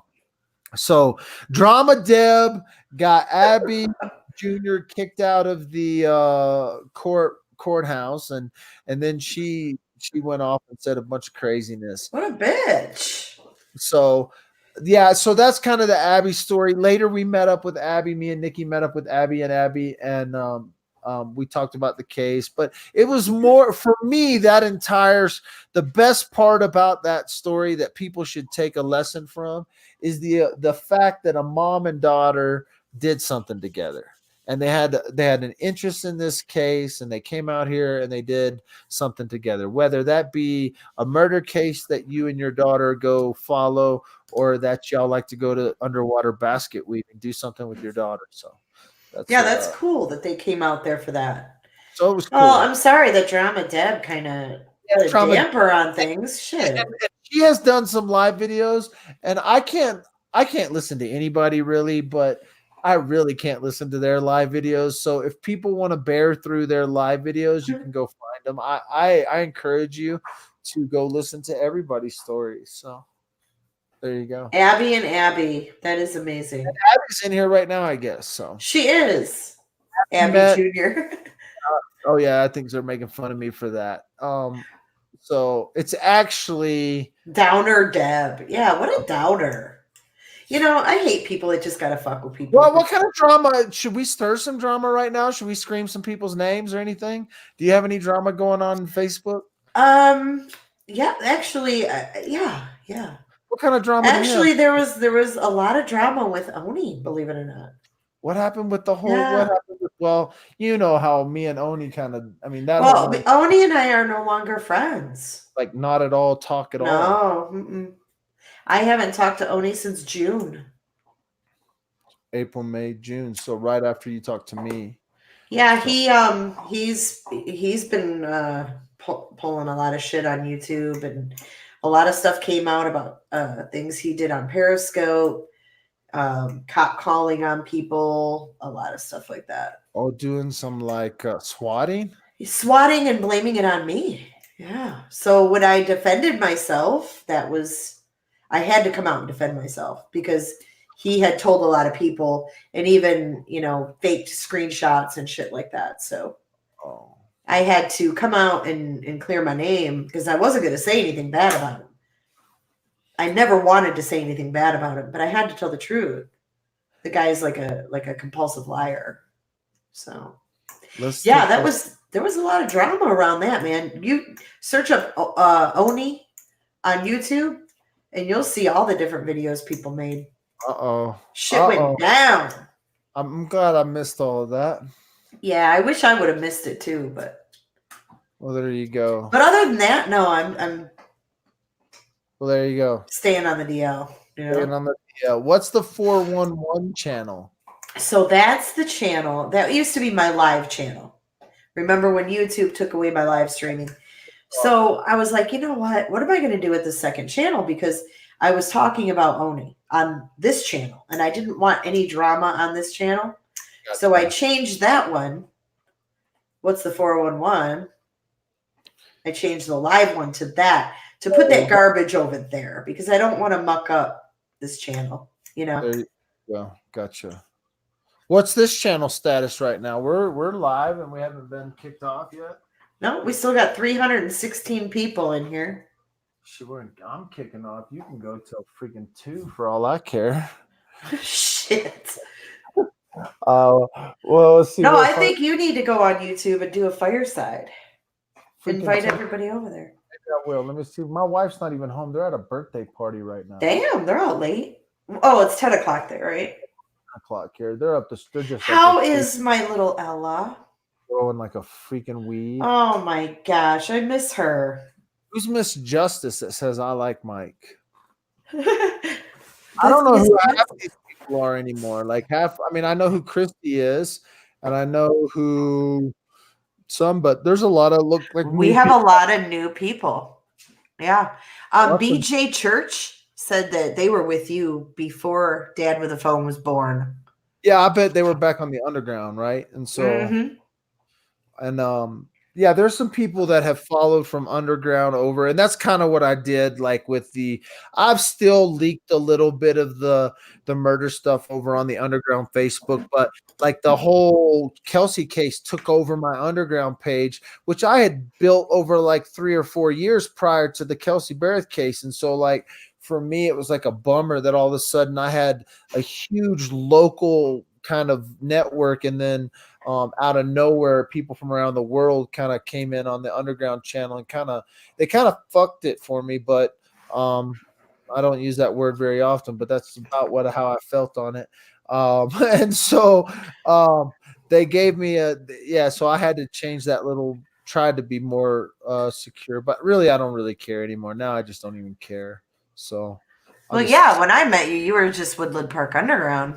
Yeah, and so the whole Dad with the Phone was because the underground was getting overtaken by this whole case, which it was a double-edged sword. It was my fault because that's where it started, but I didn't even have a clue. Like when like in my mind, it doesn't make sense for me to try to. I understand that you do it and other people do it and whatever, but for me, it would be hard for me to get into a case outside of this case because I live here. And like that part of the intrigue for me was I wasn't living this case through someone else. I wasn't living this case through Jay is for Justice reporting about it. I wasn't living this through Oni. I was going to this press conference and listening to this and realized, oh shit, there's another part of the world and another part of people who want to hear this, and they're not getting what they want from the news organizations and the world we live in. They give me a freaking television in my phone. Like I love it. I love how we have this capability. It's craziness. And you did it the other day. I noticed when you went on your road trip, I'm like, you got a television station driving down the road, you know? I know, right? It's crazy. I think it's awesome that we have this capability. It's the first time ever in history where I have been able to communicate with anyone in the world, or they've been able to tune in and watch me for a purpose, right? Or watch me talk about a purpose. And so for me, the intrigue around this Kelsey Berreth case was because it was on my street, you know.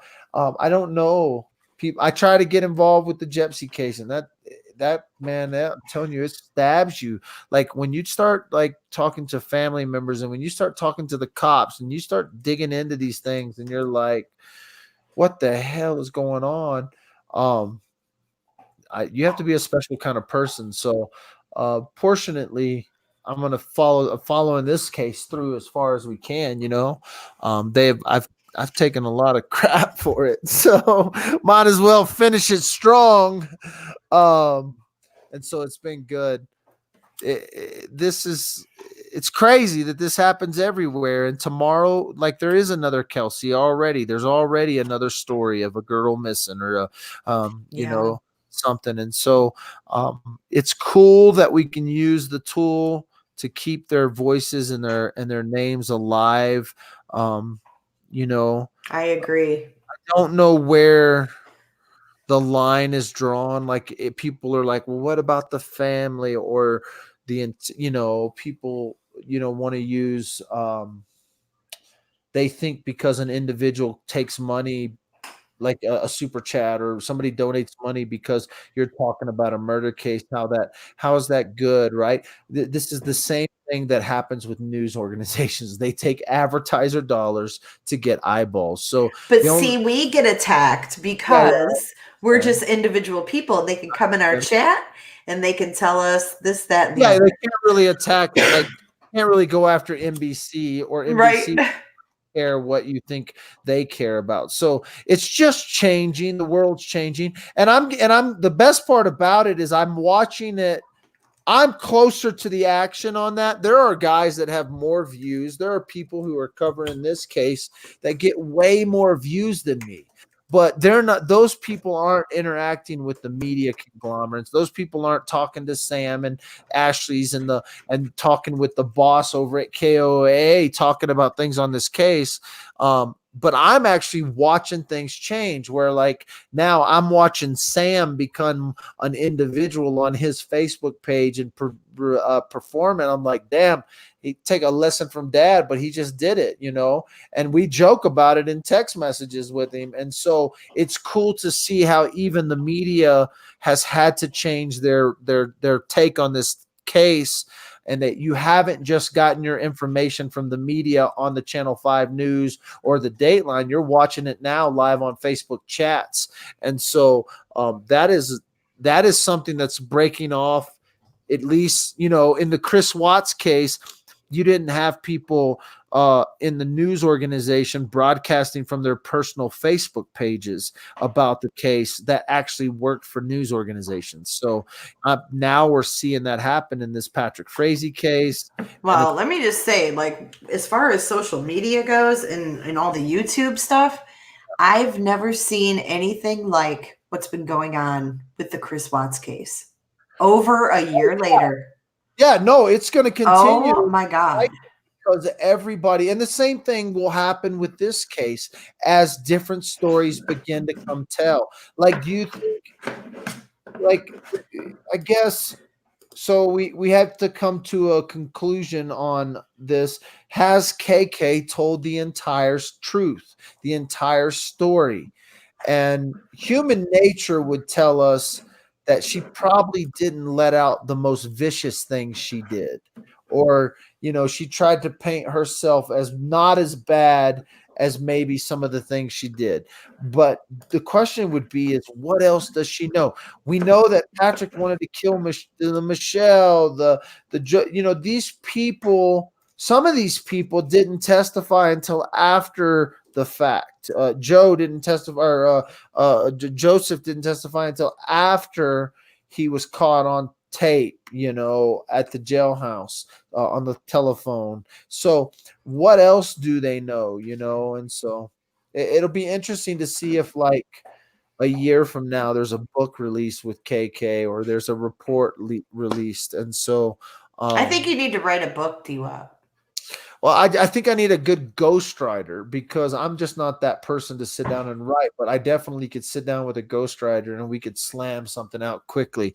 And we may have an opportunity to do that, and we can talk about that in another live. Awesome. All right, dude. Well, I'm going to let you go. Go. You crash it out. My pizza just came, actually, a few minutes. When you heard the dog bark, that was my pizza. Oh, you better eat. I didn't eat dinner, so. I'm going to sage everybody just before we go. We need extra. For the good night sleeps of all this death talk. So. Thanks, Mike. Seriously, we appreciate everything you do. All right, we need to do this more often. Sorry, we've been terrible at keeping y'all up to date. We'll talk to you guys later. All right, see you, Mike. Leaving. All right, guys. Well, thanks for tuning in, man. It was a great live, as usual. We always love it with Dwap. I've missed collabing with him. I enjoyed all of the updates because I haven't been following it that close either. I've had a lot going on, so I kind of got caught up. You guys know way more than I do about all this. Thanks for all the support. You guys missed us together. I see that all the time. I love it. I love it, love it, love it. All right. Well, everyone have a great Sunday. I guess it's Sunday now. It is, at least here. And we will be anxiously awaiting Monday.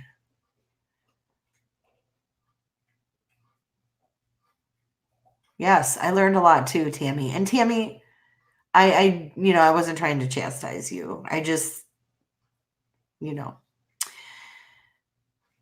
Vicky, how are you?